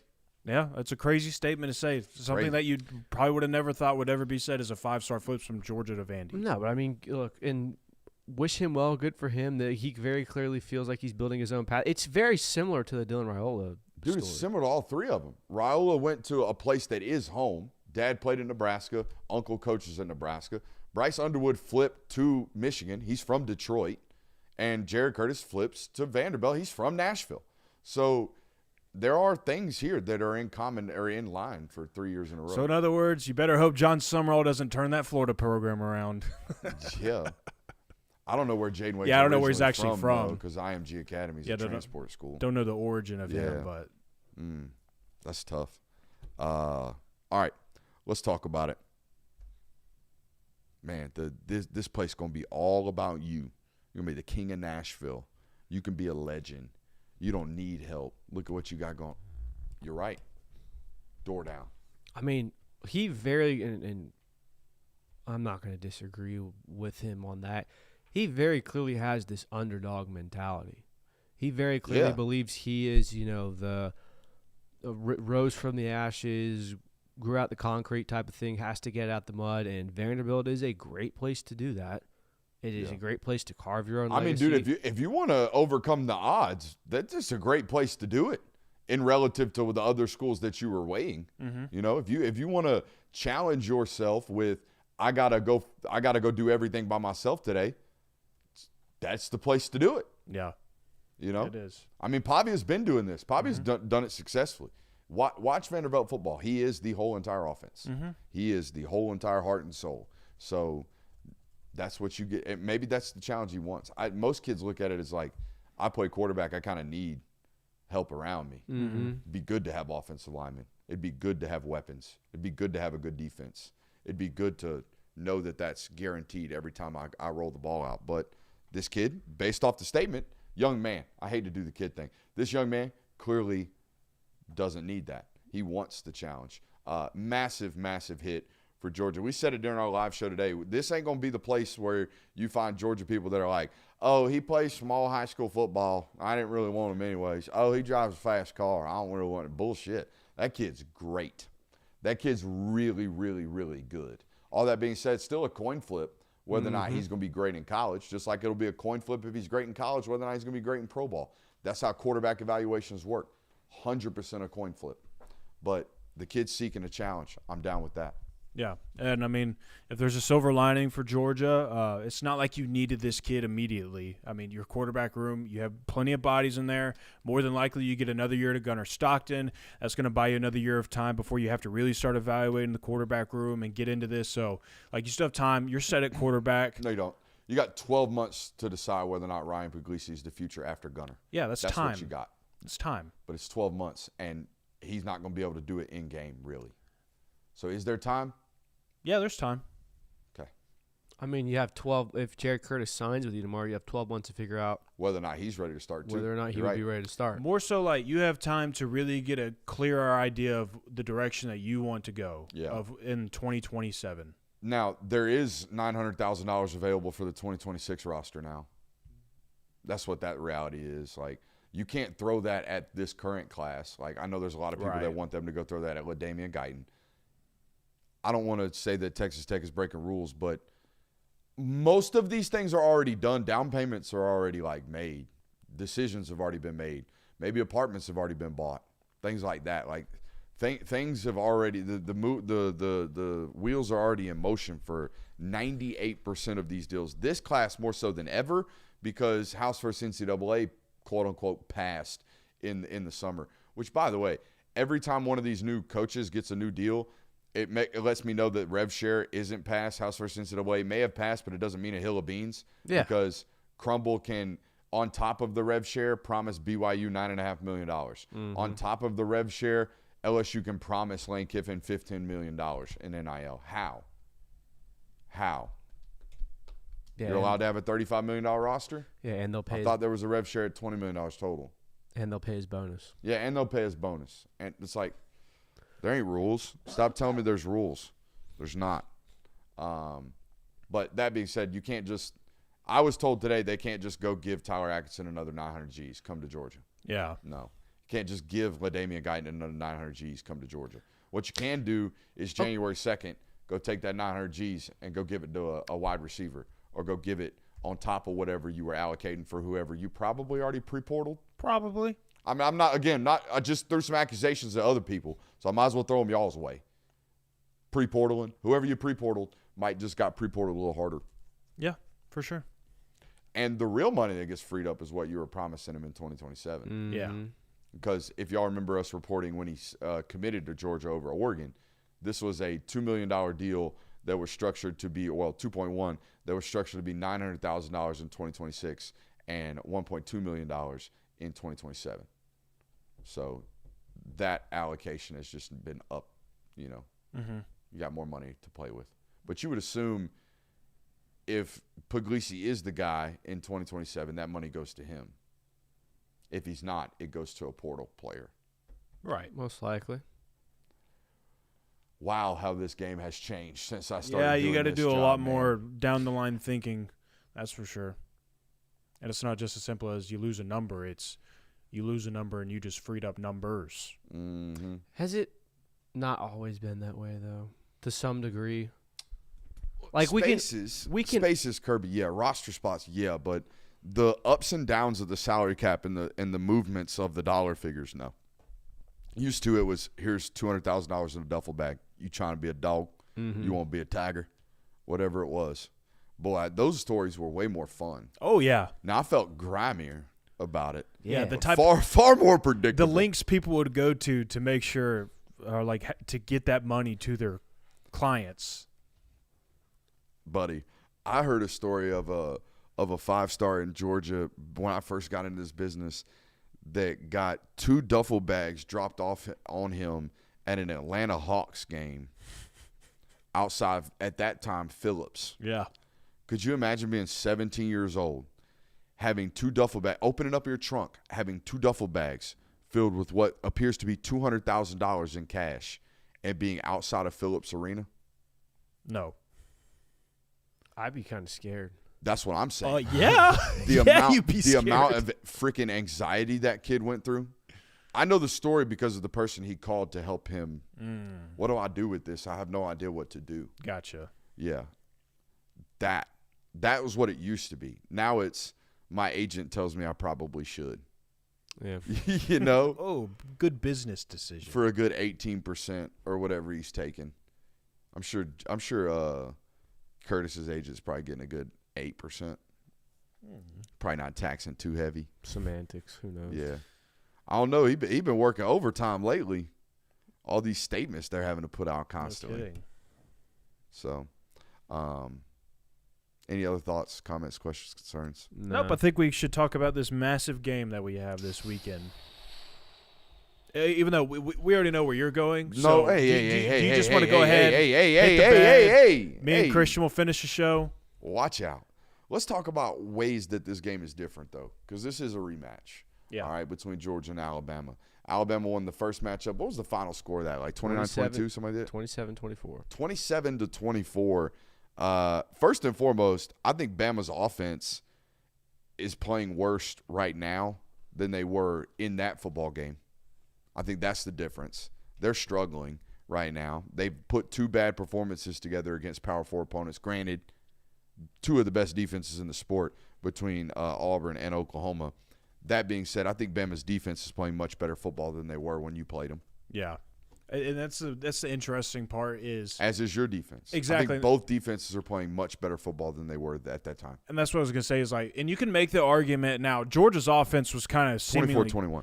Was kind of seemingly getting on a roll. I'm thinking 2023. You My are. bad, guys. Was getting on a roll, and then they kind of had the subpar performance against Georgia Tech, and both offenses. So like you could argue both offenses are not in a place where they feel absolutely confident in. Whereas the defense for both sides, it's we're playing our best ball that we played all year going into this game. So that's kind of the part where that might be the deciding factor in this matchup. I think it's going to be different in a multitude of ways. Not only just because teams have played better, football in not time. Teams have played better football in certain areas. I think that the biggest way that I think it's going to be different is the rosters have kind of changed since then. Oh, big time. There's been some injuries on here. There's been some returns. Some returns. Like yeah. Quay Rousseau left that game early in the first half. He's back. And, dude, like Yanze Pierre played in that football game, but Yanze Pierre been playing since then. Yanze Pierre has been a difference maker on a defense that didn't know what he was when they played in Athens. You know, Clay Rousseau gets hurt in that game, and now it's the Pierre opportunity. It's become the Pierre show. Now, he starts over Rousseau. Rousseau's the backup now. I know he's still not quite himself, and we'll show you that when we get our what to expect film study recorded tomorrow morning. He's still coming back from a lower body injury. You can see it in the way he's moving around on the field. He doesn't quite trust himself, but that is a major difference point for them on the defensive side of the football, as is Tim Keenan. We've talked about it yesterday, just how much of a difference maker 96 makes for this defense. He was coming back, I think, 27 days from a tightrope surgery when Georgia played Alabama back in October. Does that sound about right? Yeah. Because the only reason I know this, Jonathan and Christian, is because we talked about it and comparing it to the Tua timeline and the Brock Bowers timeline. That's how recent that surgery was. So he was a shell of himself in that football game. Guys, he dropped from a zero technique into a hook curl window against Auburn last week. Yeah. And he's himself again. Correct me if I'm wrong. J.M. Miller was dealing with a shoulder injury at the time of this matchup and now he's dealing with a look like you broke your foot, but maybe you're questionable. We'll see tomorrow. Well, dude, I almost had to stop AL.com, my man Ben Hannigan. I was like, wait a minute. You just said he was questionable. Dude, I thought he got basically carted off. I mean, yeah, he was in crutches walking off the field. Yeah. I thought that was like oh, dang, they just lost Jam Miller. I'm pretty sure he's not playing. Yeah. I feel confident that he's not playing. Now, Parker Brailsford banged up as well, as is Drew Bobo. Those are obviously difference makers in this football game. Georgia played this one the last time with Colby Young. They played this last time with Jordan Hall. They have neither of those football players in this one. So that should be noted. I also do think it's worth noting that the stakes in this game are vastly different. They're higher, but they're lower at the same time. It's very weird. Obviously, this is for the SEC championship. No. For Alabama, it was must win both times. Alabama had just lost to Florida State 3 weeks ago. No, that's what I'm saying. This game's must win for them now. It feels like it does, but there's also Alabama could lose this game and still have a very, very solid argument that they need to be. Yeah, if BYU's getting their doors blown off during pregame. Because they'll be up there. It'll be on the big circle ring inside the Mercedes-Benz Stadium. Correct. That Big 12 championship. Guys, we're fine. We're good. We're good. We can play relaxed. We can play free. We will talk about this during the sub episode that we're going to cut here in a second on the predictions for this. It's another one of them football games Kirby Smart knows he can afford to lose. That's what I'm saying. He coaches them things totally different. And that is my exact point here, because going into that game we've got the home streak. It's Alabama. It's our first time playing them since 2015 in Athens. Night game. We've got them. They look beatable. Everything's leaning towards us winning this game. There was a lot of pressure going into it. Whether or not you want to admit that was the case, this game is kind of, it's for the SEC championship.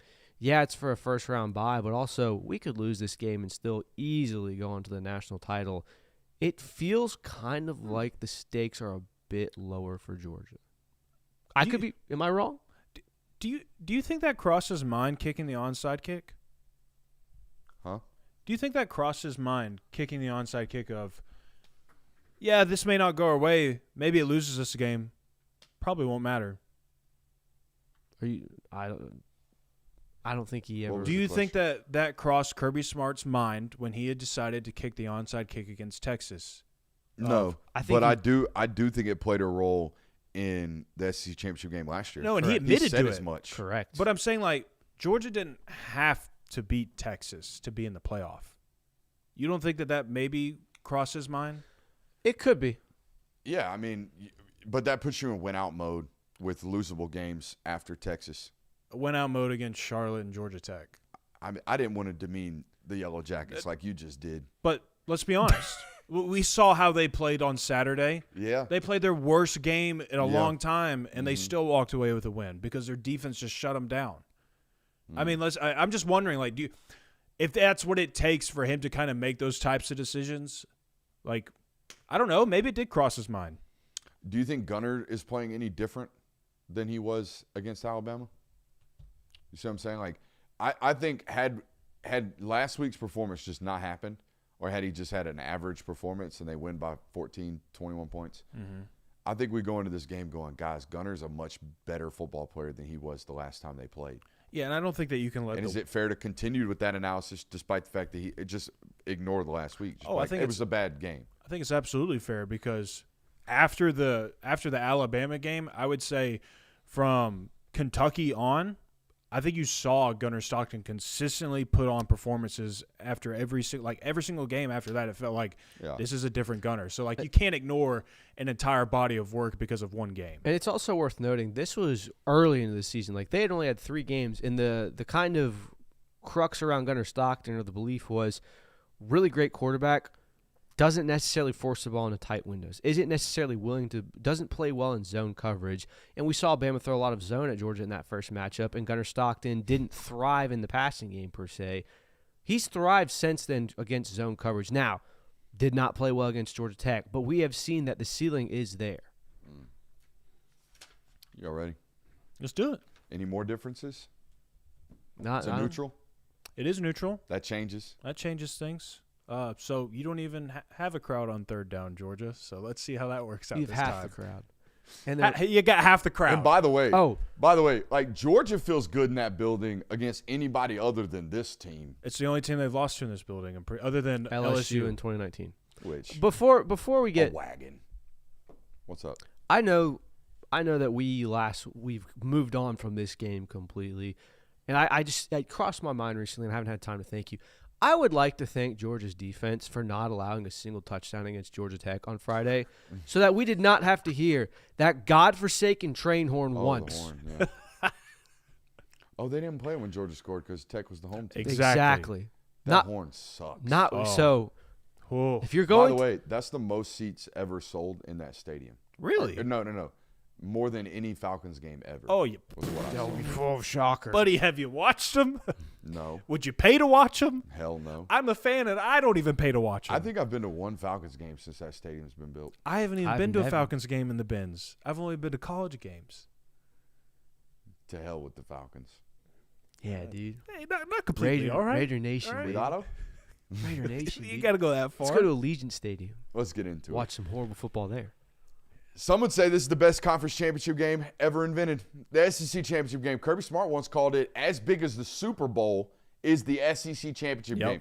Most coaches in this conference will tell you this is oftentimes harder to win than the national championship. Do I believe that? No. But anyways, it is the SEC Championship game, Georgia versus Alabama. No matter how the SEC slate worked out, no matter how many college football playoff teams are, no matter how many different matchups there are, no matter if they're divisions or not, it was destined for these two football teams to play in Atlanta in the first weekend of December, and here we are. Storylines going into this one are obvious. There are some banged-up football teams going into this one. These are two banged-up teams, both without their center or potentially limited in this football game. Don't expect Drew Bobo to play. Don't expect Parker Brailsford to look like himself. Expect him to be relatively limited with that ankle injury. Questionable at the running back position with Jam Miller. All right. Cuevas, the tight end from Alabama, not expected in this football game. Colby Young, obviously out for the University of Georgia as well. Georgia, a 2.5-point favorite, boys, after opening as a 1.5-point favorite in this ball game. And the history would indicate that Vegas knows something that history doesn't. They like the underdog? The history's bad, big dog. Yeah. History's very, very bad. Betting lines in general with Kirby Smart, typically not great as far as covering. How bad's the history? Just to give a refresher. Against Bama? If you are an 18-year-old college freshman right now, you have seen the Georgia Bulldogs defeat Alabama once in your lifetime. But, boy, it was a big one. I mean, it's the greatest night of my life. Yeah, I mean, if you want a numerical value, it's 1-9 for 1-9 over the last 10, huh? Yeah. Mm-hmm. And that dates back how many years? Is that all the way back to 2012? 2007. Was there ever a run where you guys were top dog?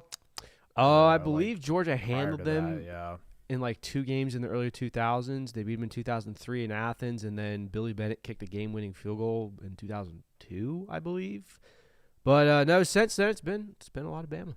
Post Saban, belt ass. Oh, yeah. Oh, yeah. All right. Well, let's get into it. Keys to the matchup for Georgia, very obvious. You cannot let this football team go 9 for 9 on their first third downs. Oh, yeah. First 9 third downs going 9 for 9. That can't happen. Historically speaking, probably won't.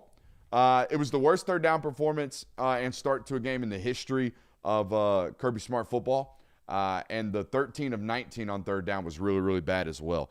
You got to disguise, all right, and you got to check the checks. This is something we've talked about the last couple of weeks watching Alabama football. They're trying to get all the answers at the line of scrimmage. All right, Ty Simpson's walking to the line, doing a lot of check with me, doing a lot of communication at the line of scrimmage. You won't have the home field environment to, quote-unquote, make it loud or make it hard. Hell, it didn't make it hard the last time he was here. He went into Athens and did everything at the line of scrimmage as if it was silent out there, okay? And they didn't have very many false starts. They didn't have any pre-snap penalties. They burnt some timeouts because of some operational issues. They've continued that throughout the continuation of the season. They constantly have to take timeouts because, again, they're trying to get all the answers before the snap, doing a lot of motions, doing a lot of scattering, doing a lot of junk, okay? So you have to lie to them. You have to give them a disguised look to where he checks into a play that is ultimately a wrong play because y'all are changing the looks post-snap. You have to make them more than one-dimensional. And what I mean by that is the first 15 carries that this football team has on Saturday, it's got to be 15 for 32. It's got to be so inefficient in the run game that come third and fourth quarter, the play caller don't even think about it.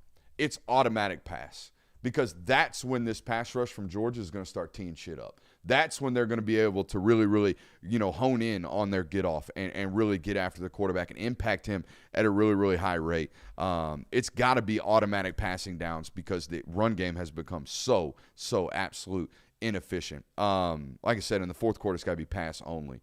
It's obvious that Gunner's got to trust it and rip it. That's been the conversation about him the entire year at the quarterback position. And I think, honestly, Georgia should be able to protect him.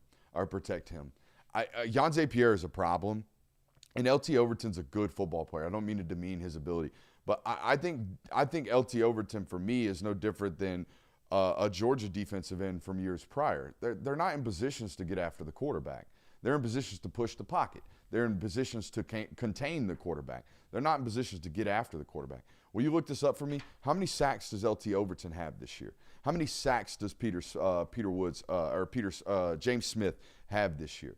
If these guys are 7-sack guys, I'll take my opinion back. But I think Georgia should be able to contain the pass rush. It's the running the football against this team that's going to be hard, I think. Pierre has 6 sacks. Overton has 4 sacks. Yeah. James Smith has 2 sacks. So that proves what I'm alluding to right now, which is because they play a 3-4. They let that hybrid jack player, which is Yanze Pierre right now, kind of float around. Those 6.5 sacks, I'd venture to say they've all come in the last 8 football games as well since, the Georgia matchup. Most of this has happened recently because he wasn't even starting. Quaver So was. So I think you're going to be able to protect. For Alabama, man, you're a defensive-led football team. I know that's crazy to say, but that's what it is. I think they're of their best unit, it's defense. They lean on anything right now. It's the defense constantly giving possessions back to the offense, which is what's going to have to happen Saturday for Alabama to feel confident about this football game. That offense is going to have to stay on the field, and the only way for that to happen is if the defense gets up off of it. So the defense is going to have to continue to stack possessions for their offense. I think they can hold up against the run against Georgia at the moment. I like their defensive line. I like Tim Keenan. I like James Smith. I like LT Overton. I like the linebackers. I think they're good depth piece. They got good depth. They're not going to falter or wither in the fourth quarter. I think it's going to have to be Gunnar Stockton throwing against this defense to successfully and consistently move the football. I think they're still gashable in the run game, and we saw that certainly in the first matchup between the season. Now, obviously, they've gotten better on the defensive side of the football in that, but there are still some opportunities for you to get some big chunk plays in the running game. You're not going to bludgeon them. You're not going to run 35 times for 200 yards. It ain't going to be 5 yards a clip. No.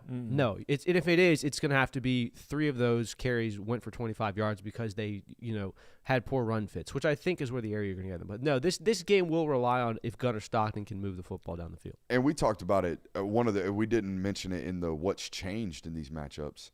But one of the major changes for this Alabama defense has been Dejon Lee, the freshman, really asserting himself as the other corner opposite of Zabian Brown. Mm-hmm. All right, that first matchup, Chauncey Bullen's got about 60 yards rushing off of Damani Jackson not being willing to stick his nose in. Yep. Dejan Lee's not going to be doing that. So that's a little bit different of a situation there. Yeah, for sure. I mean, the odds that Georgia rushes for over 200 yards in this game, again, very unlikely. It's only happened to Alabama twice this season, Georgia being one of them, and in their first game against Florida State. But there have been other times, like you were mentioning, though, like later in the season, they started getting really good against the run.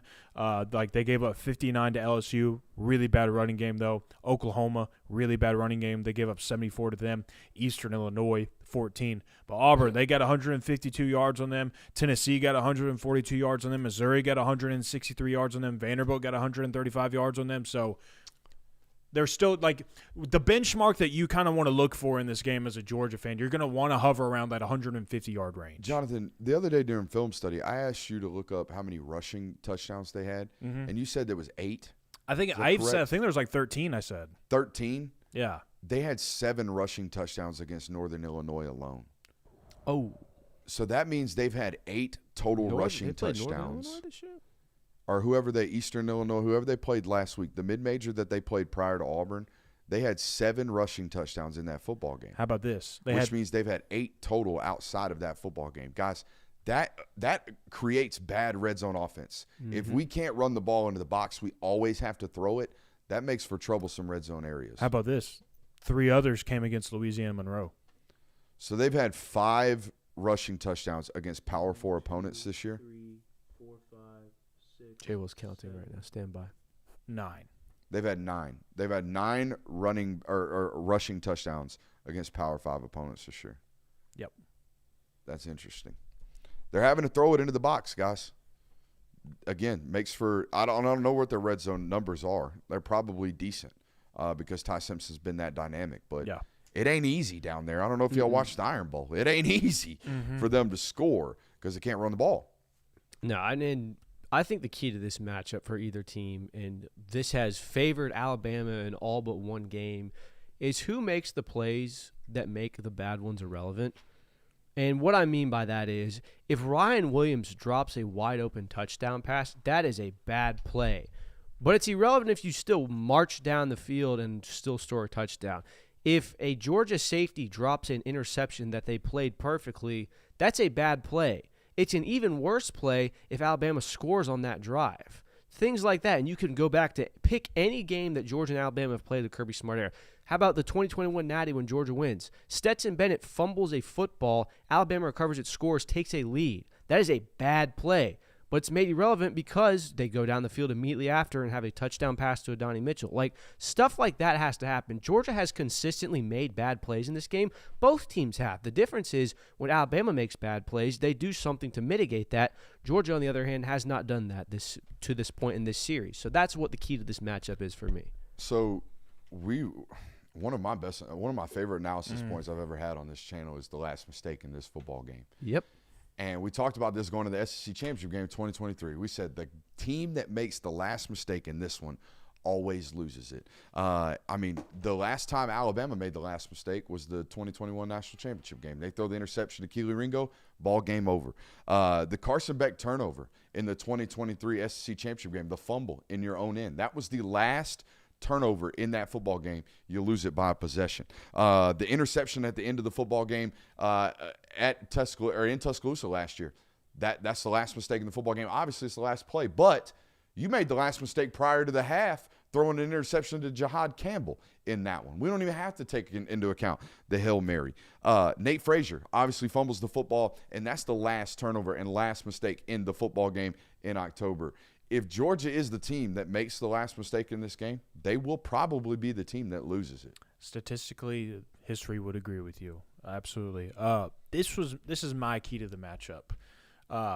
Georgia needs to have a moment in this game where they it just feels this way. Like in that moment, it kind of feels like no, we run this shit now. Like need one of those moments. I think Georgia had one in the regular season this year. I think you had one. When Kirby Smart elected to go for it on 4th and 1 near their own goal line, if you convert that and you end up scoring, I think that's one of those moments. I think that's one of those because we're probably talking completely differently about that game. Play. Yeah, the Cass Jones play. If that converts, if you get a first down there and you score a touchdown and you take the lead, your defense hadn't given up a single point in the second half. Did y'all see how freaking close that was against Georgia Tech again? Oh, dude, we say Good God, man, by the skin of your teeth, or else we're eviscerating again. Yep. You know, like, oh man. Yeah. Maybe still don't like it, Coach. Maybe find still a don't different like it. one. It has not looked great every time we've done it. Yeah. The last 3 times you have ran that play in live action, it has looked really, really bad. Yeah. Notre Dame, Alabama, Georgia Tech, thank God you fell forward, but it wasn't looking good. Yeah, so maybe you utilize a different play call, but I think they had one of those moments. I think Kirby was trying to go for that type of moment of take the lead there, and I think you win that game. But just need one of those. I got an X factor. For me, it's KJ Bolden. Does he have an ability – this is an offense that attacks the middle of the field. If you really, really pay attention to Alabama passing attack, they are trying to hunt chunks in the middle of the field. And if you've got a great safety, they can help take that away. I thought Auburn's safeties did a great job, and Auburn's linebackers did a great job eliminating the middle of the field to the point where Alabama became a play-action rollout football team. You saw this on the film study. They started rolling him left, rolling him right, getting corners and flag routes and doing everything they can to get balls thrown towards the sideline because the middle of the field had become combobulated. That's got to be a major key in this football game. And KJ Bolden, we talk about major opportunities and major plays. We watched it this morning in our All-22 rewatch, which was an awesome time. I hope you enjoyed it. He had an opportunity to flip that game on its head. And that play's got to be made if he has an opportunity to make it on Saturday. And, you know, there was a point like kind of midway through the year we were kind of saying that about KJ of like he's playing good football, not playing great football. I would say he's kind of switched gears a little bit in the second half of the season where he's becoming a very impactful player. And Ellis Robinson as well. Ellis Robinson has become a super impactful player. DeMello Jones has become super impactful. Last time Ellis Robinson was impactful for unfortunately a different reason in that game.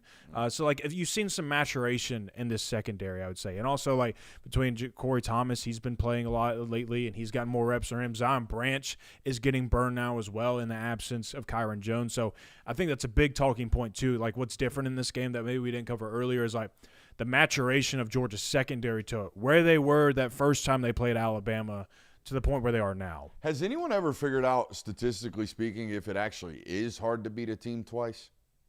I think it's just what people say. That's what I'm saying. But come on. That's the old euphemism we've had for thousands of years in the sporting world. Do we not have data behind that? All you analytical nerds. We ain't got data on that one. I actually ran down the data for just these teams in particular. So it hasn't happened a bunch. I mean, obviously it was happening a ton in the 1800s. Oh, wait. It's forced to habit now, man. RIP Camera One. I thought something happened to stream. No, I went to Camera One. There is no Camera One there. But Georgia and Alabama have played in a handful of rematch games, not against each other. They did once, but of the modern era of college football. So Georgia has played in 4 rematch games. In those 4 games, they are 1-3 in the first game. The only win they've had was when they played Texas last year. They are 3-1 in the second game. An interesting tidbit on that is they've only lost both games in a series once, and that was in 2003 when they lost to LSU in Baton Rouge, and then they lost in the SEC Championship. So there's that. Alabama has played in a handful of rematch games, particularly a lot of them against Florida back when they were doing the SEC Championship in the 90s.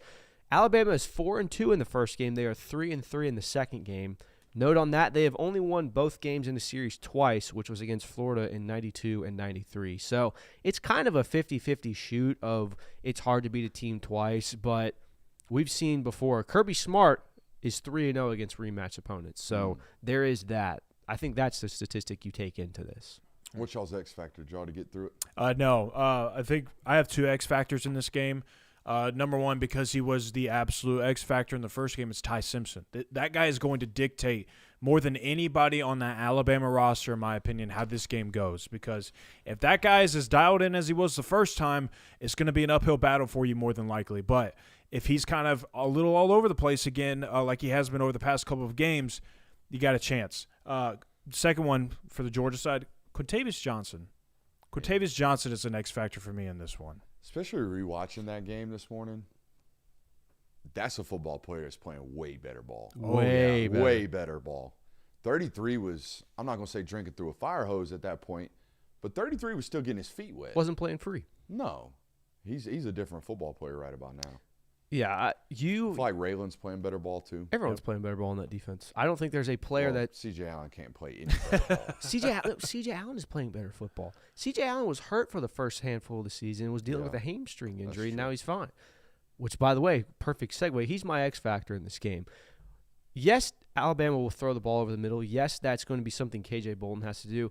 I think watching that film study, the linebacker play and dropping into coverage and not only filling run fits as well is going to be a major catalyst for success in this game. If C.J. Allen can play perfect football in that regard, or not even perfect, but a step up from what it was last time these two teams played, he's going to make a play on the ball somewhere. I think he's going to get a turnover. And by the way, he's an incredible player in the run fits. He's my X factor for this because if he can muddy up windows for Ty Simpson, you have an opportunity to turn the ball over more. A little sidebar. I came across a video today of Kirby at a coach's clinic talking about how they coach up linebackers. Man, not like that's the first time I've really heard him break down stuff. Send it to me. Okay, if I can find it again, I will absolutely send it to you. What was the man about it? Just how deep and in depth it was. So he's actually comparing how they stack linebackers, and then he actually showed a clip of Venables' defense at Clemson to where they just shoot through the gaps. Everybody's on the same level. Yeah, I've seen this one. He said, but we stack linebackers. You know when I watched that one? I watched that one when they were recruiting Sammy Brown. Both those football teams were recruiting Sammy Brown. I was like, oh, he needs to go to Clemson. Yeah. He don't need to be doing what these guys do. What Georgia does is requires you to be hella fast. Yeah. Hella fast. You got to play square, sprint your ass to the ball because it's going to spit horizontally against Georgia. If it spits anywhere against Clemson, it's going to split vertically. Yeah. Same thing with that Oklahoma defense. That's why if you watch Oklahoma, like every once in a while, you're like, how in the hell did they give up a 60-yard rush out of nowhere? Well, because 5 plays out of 6, they're going to put you behind the line of scrimmage at TFLs because they're hunting verticality. Right. It's a higher level of football conversation right there. I love that right there. All right, 3 offensive goals in this football game for Georgia. Before we get into our Unless It Doesn't Happen, before we finalize this thing with score predictions, 3 offensive goals, very nice and simple for me. First and foremost, obvious, no turnovers. Second, I need 7 2nd and 5 or betters. I need 7 times in this football game where we are in 2nd and 5 or plus because then we can hunt play action shots. Then we can hunt deep plays. Then we can be okay with an incompletion of being 3rd and 5. We're all right being in 3rd and 5. We're okay with that. And finally, no 3rd and 7 pluses. Not a single one. Because in my opinion, if you're in 3rd and 8 on Saturday, I'll give you about a 35% chance to complete it, to convert That's it. fair. You're just not gonna. You're not a football team that is comfortable consistently being 3rd and 7 plus. Don't get into them. Not a single solitary one.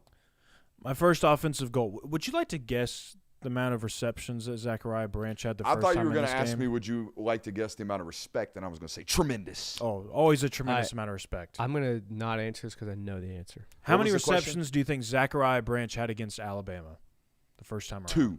He had 3. So, number 1 goal. I need at least 8 touches for Zachariah Branch. That is the offense right now outside of your run game because those guys have been great. Nate Frazier has been awesome and not discrediting any other wide receivers. But if anybody's going to create an explosive by himself, it's going to be Zachariah Branch. Special things happen when you give him the ball. Kirby Smart said himself after the game against Georgia Tech, that guy needs the ball a lot in this game, especially more times than just 3 like the first time around. Number 2, I've said this a couple times this year, but this really was driven home in the Alabama game this year actually of find your hot hand in the running back room. Chauncey Bowens, it sounds like he is going to play. I think Kirby said he could have gone against Georgia Tech, but they held him out. So find your hot hand there between Nate and Chauncey. Chauncey was the hot hand last time, and it bode you well. And then the final one, play good enough to allow your second half adjustments on defense to actually matter. Man, that's been a bad problem the last 2 times. You've shut them out in the second half. They opened such a can the last 2 times in the first half. Yep. You shut them out this time. You held them big time in Tuscaloosa, and it was too much to overcome. So put yourself in a situation where the second half defensive adjustments can actually win you the freaking game. Felt like there were a good 100 yards left on tape from Gunner in this last matchup. Yeah. A lot of them to Zachariah Branch. We got to trust that. Got to trust it and throw it. Yeah, you and I have the same note on one of them. No turnovers in this game, obviously. No drives of less than 5 plays, unless it's a score, obviously. That felt like that. Not only did the game get off to a rough start, it felt like Alabama held the ball consistently for 10 minutes in that first quarter because Georgia got off the field so quickly. Meanwhile, Alabama had this long, methodical drive. I don't think that's a sustainable way to play this game at all. History says in college football in general, it's not. And then the third goal. There's been 3 teams all season to throw for 200 yards against Alabama. That's not great. I think Georgia needs to be one of those. Needs to be the 4th team to do so. I know that the running Vandy. game. Go ahead. No. Vandy was 2 yards away from doing it. It was back-to-back games. South Carolina. Really? South Carolina. South Carolina, Auburn, and then South Carolina and Auburn are 2 of the 3 teams that throw for 200-plus yards on Alabama. Yeah, only one of them makes sense. and then Tennessee. Yeah, Tennessee makes sense. So, and it's all happened in the last 6 games, by the way. So that's just something to pay attention to. Yeah. So I think 200 yards needs to be your goal here. All right, I got defensive goals for you. Let's hear 'em. They're numbers related. I already mentioned one of them, 15 for 32. The first 15 carries need to go for fewer than 32 yards, fewer than 45 yards, whatever it is. It's got to be so inefficient that they think it never to be even an option in the second half of this football game. And they'll start calling plays like that. They do. They call plays in the third and fourth quarter as if running the ball is not an option. So it's got to be forced, though. You can't let them think they're having success doing so and remaining balanced. The other number I got for you, 35%. 35% or less on third down. If you let these guys stack drives and stack plays, they will. They'll do it better than anybody can do it passing the football without a running offense. Like they 5-yard hit you, they 12-yard button hook, they 12-yard vertical seam. They will walk the ball on you if you allow them to consistently convert on third down. But if you're great on third down, they're going to get into a lot of them. So you'll get them off the field. And the last one, I think it's most important. We talked ad nauseum in the first matchup about speed rush. Got to get home, got to get home, got to get home. When we rewatched it, we felt like they pushed him off his spot and up into the pocket. he still went up. The problem was they didn't have anybody there to get him on the ground. Yep. So we got to push him up and get him down. That's what we got to do. We got to have somebody speed rush, push him up in the pocket off that 5-step drop. When he hits that back foot on 5, it's got to be, I got to climb immediately. And then immediately when he climbs, he's going to run into a defensive tackle. He's going to run into the other defensive end. We can't just, speed rush him and then let him step up and get the ball off. Nope. If he steps up, he's stepping up into some smoke. You and I have 2 of the 3 basically same notes. I think third down is going to be major catalyst for what Georgia can do to win this game. Getting Ty Simpson off the spot. Everyone talked about how they didn't make an attempt to rush after Ty Simpson. They didn't even try. They certainly tried. Oh, but they tried. I think that it was more, and they did speed rush as well. I think that was a big criticism we had after the game of they didn't go after Caden Proctor enough. They did speed rushes. I think that, like you're saying, there was too much abilities for him to step up in the pocket because of speed rushes. I think you need to make the middle of the line of scrimmage a little bit muddier. My third goal, very simple. Force field goals in this game. We've seen that they're shaky with field goal kicking as is.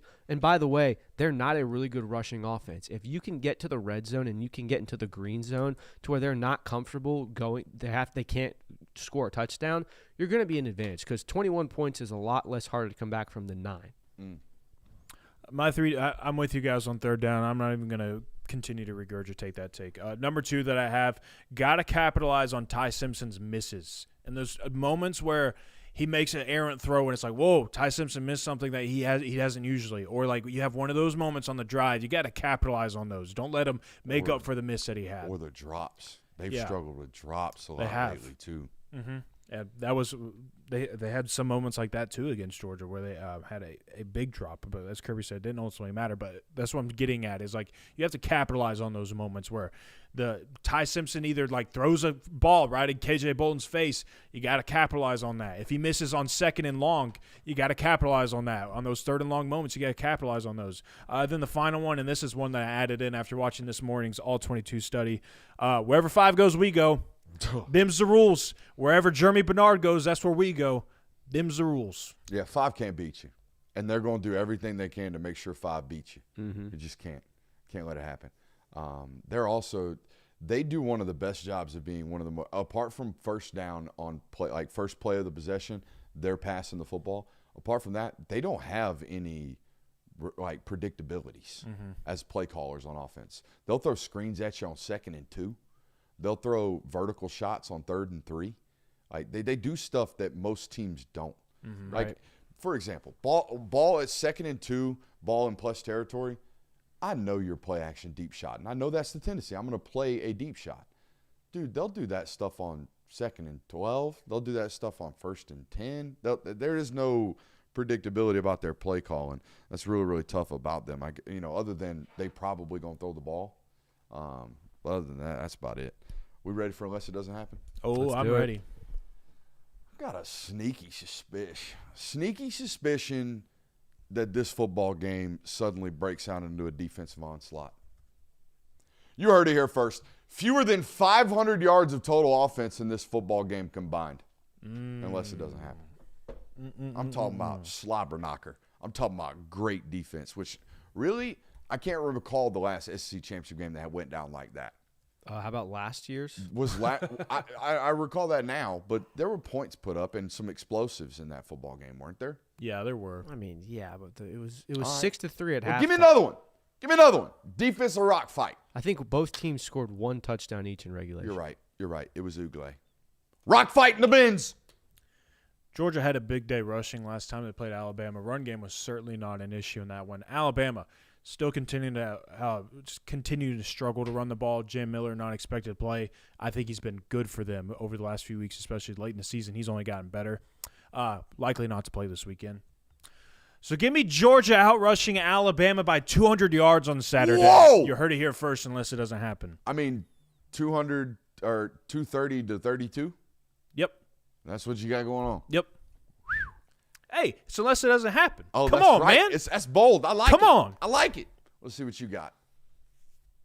You kind of stole mine with the defensive onslaught. Give me no offensive touchdown scored in the entire first half, similar to what we saw last year. Heard it here first, unless it doesn't happen. All right, it's time. Should we take a break before we do that? No, we shouldn't. We should do this, and then we can do the break after that. Normally, I hate doing predictions on Tuesdays. This prediction was done Friday night when I found out, or Saturday night when I found out it was Georgia, Alabama officially.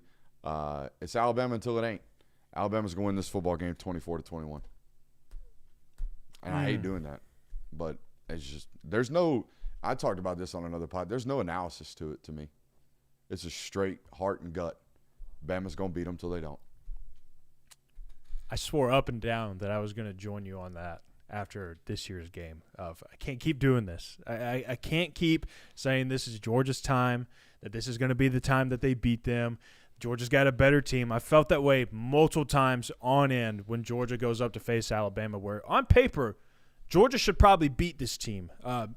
So it's very conflicting. But I'm going to stick to my guns, all right? I'm going to stick to my guns. Alabama, 28. Georgia, 27. I'll let you know a little secret, though. I've picked Alabama to win this game one time. I've started covering Georgia in 2020. I picked Alabama to win one time. All those matchups, I picked Georgia to win except for one time. 2021 Natty. Ooh. It's the old self-fade right here. So No, I genuinely am I can't do it to myself anymore. I have to pick Alabama. I have to. Yeah. I swore to myself. Yeah. So it all comes down to me. It's gotten that bad, honestly. It is. It's gotten that bad. So it all comes down to me, huh? It does. I have seen this game play out a handful of times in a handful of scenarios that all favor Georgia. I have been a major component on this show that has said, until you can do it and until you show me that you can, I have no reason to believe that you're able to. Georgia has routinely found ways to lose this game, more so than any other matchup. Put them against Ohio State, put them against Texas, put them against anyone in college football. They find ways to win. For some odd reason, they cannot do it against Alabama. They've only been able to do it once. With that, I have to pick Alabama here simply because there is history states that Alabama wins this game. I'm not betting against Georgia. I'm just trusting history at this point. We've got a 15 years worth, an entire adult life's worth of data to show Georgia finds ways to lose this game. It's happened time and time again. I'm going to pick Alabama to win 26-24. Man. Across the board, huh? Yep. That'll piss you off. Honestly, though? That'll piss you off right there. Honestly, and if it does, and you need something to maybe cool the edge, take the edge off right quick. Just reach into your bag. Grab a Lucy's breaker. You know what I mean? If I'm vicing this season, I'm vicing with quality. I'm vicing with my friends over at Lucy's. If you head over to lucy.io today, use promo code FGN, you'll get 20% off your first purchase today. I'm on them Lucy Breaker mints. Y'all know how I feel about Lucy's. Y'all know how I feel about their design and how we can get rid of our disposables right here on Lucy's. Hey, if you need a little bit of luck this weekend, grab some Lucy's. Appreciate Lucy's. Appreciate FGN. Promo code over there for that 20% off. And, man, the bunch of Georgia homers picking Bama. Bunch of sorry, sad sacks. I can tell you for a Look, I'm used to getting shit on by that coaching staff. I'm used to it. I've picked them 3 times over at this point. I'm used to getting ugly looks in pregame. Are you boys ready for this smoke? I just won't go on the field. I didn't even get Are you ready for it, I Kirby? didn't even get credentialed, dude. Oh, dude, that was messed up what you just did. I have been Damn, that was messed up.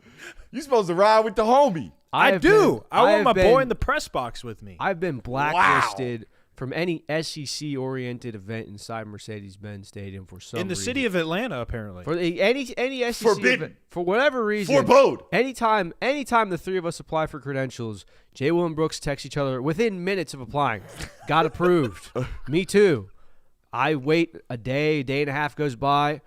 Christian, thank you very much. Due to a high demand of applications, we've had to deny you. You know what I think it is? It's the only application I ever do that asks for your Twitter handle. Oh, man. I don't have enough clout? I don't think you got enough clout. All right, well. If you had 100 G's, you'd be undeniable. If you had 5K. Yeah, you had 5K. All Yeah, right. hey, 24. What is it? Kirby _24K. Kirby _24K to 100 or to 5K at least. Yes, please. At least. So maybe Go follow my man on social media so SEC stops denying his creds. Damn shame. I mean, what is it? It's been SEC Championship game 2 times over, SEC Media Days 2 times over. Yep. They just hating on my man Christian Kirby. 3 times over. 3 times over. Something's going to change. Hopefully. Something's going to change. Hopefully on multiple fronts. Honestly. Something's got to change. Something's got to give, man. Something's got to give. We'll see y'all tomorrow if you dog fans still want to watch us. The Megacast. The Megacast on signing day. We're going to go until I fall on the floor or my voice cracks. One of the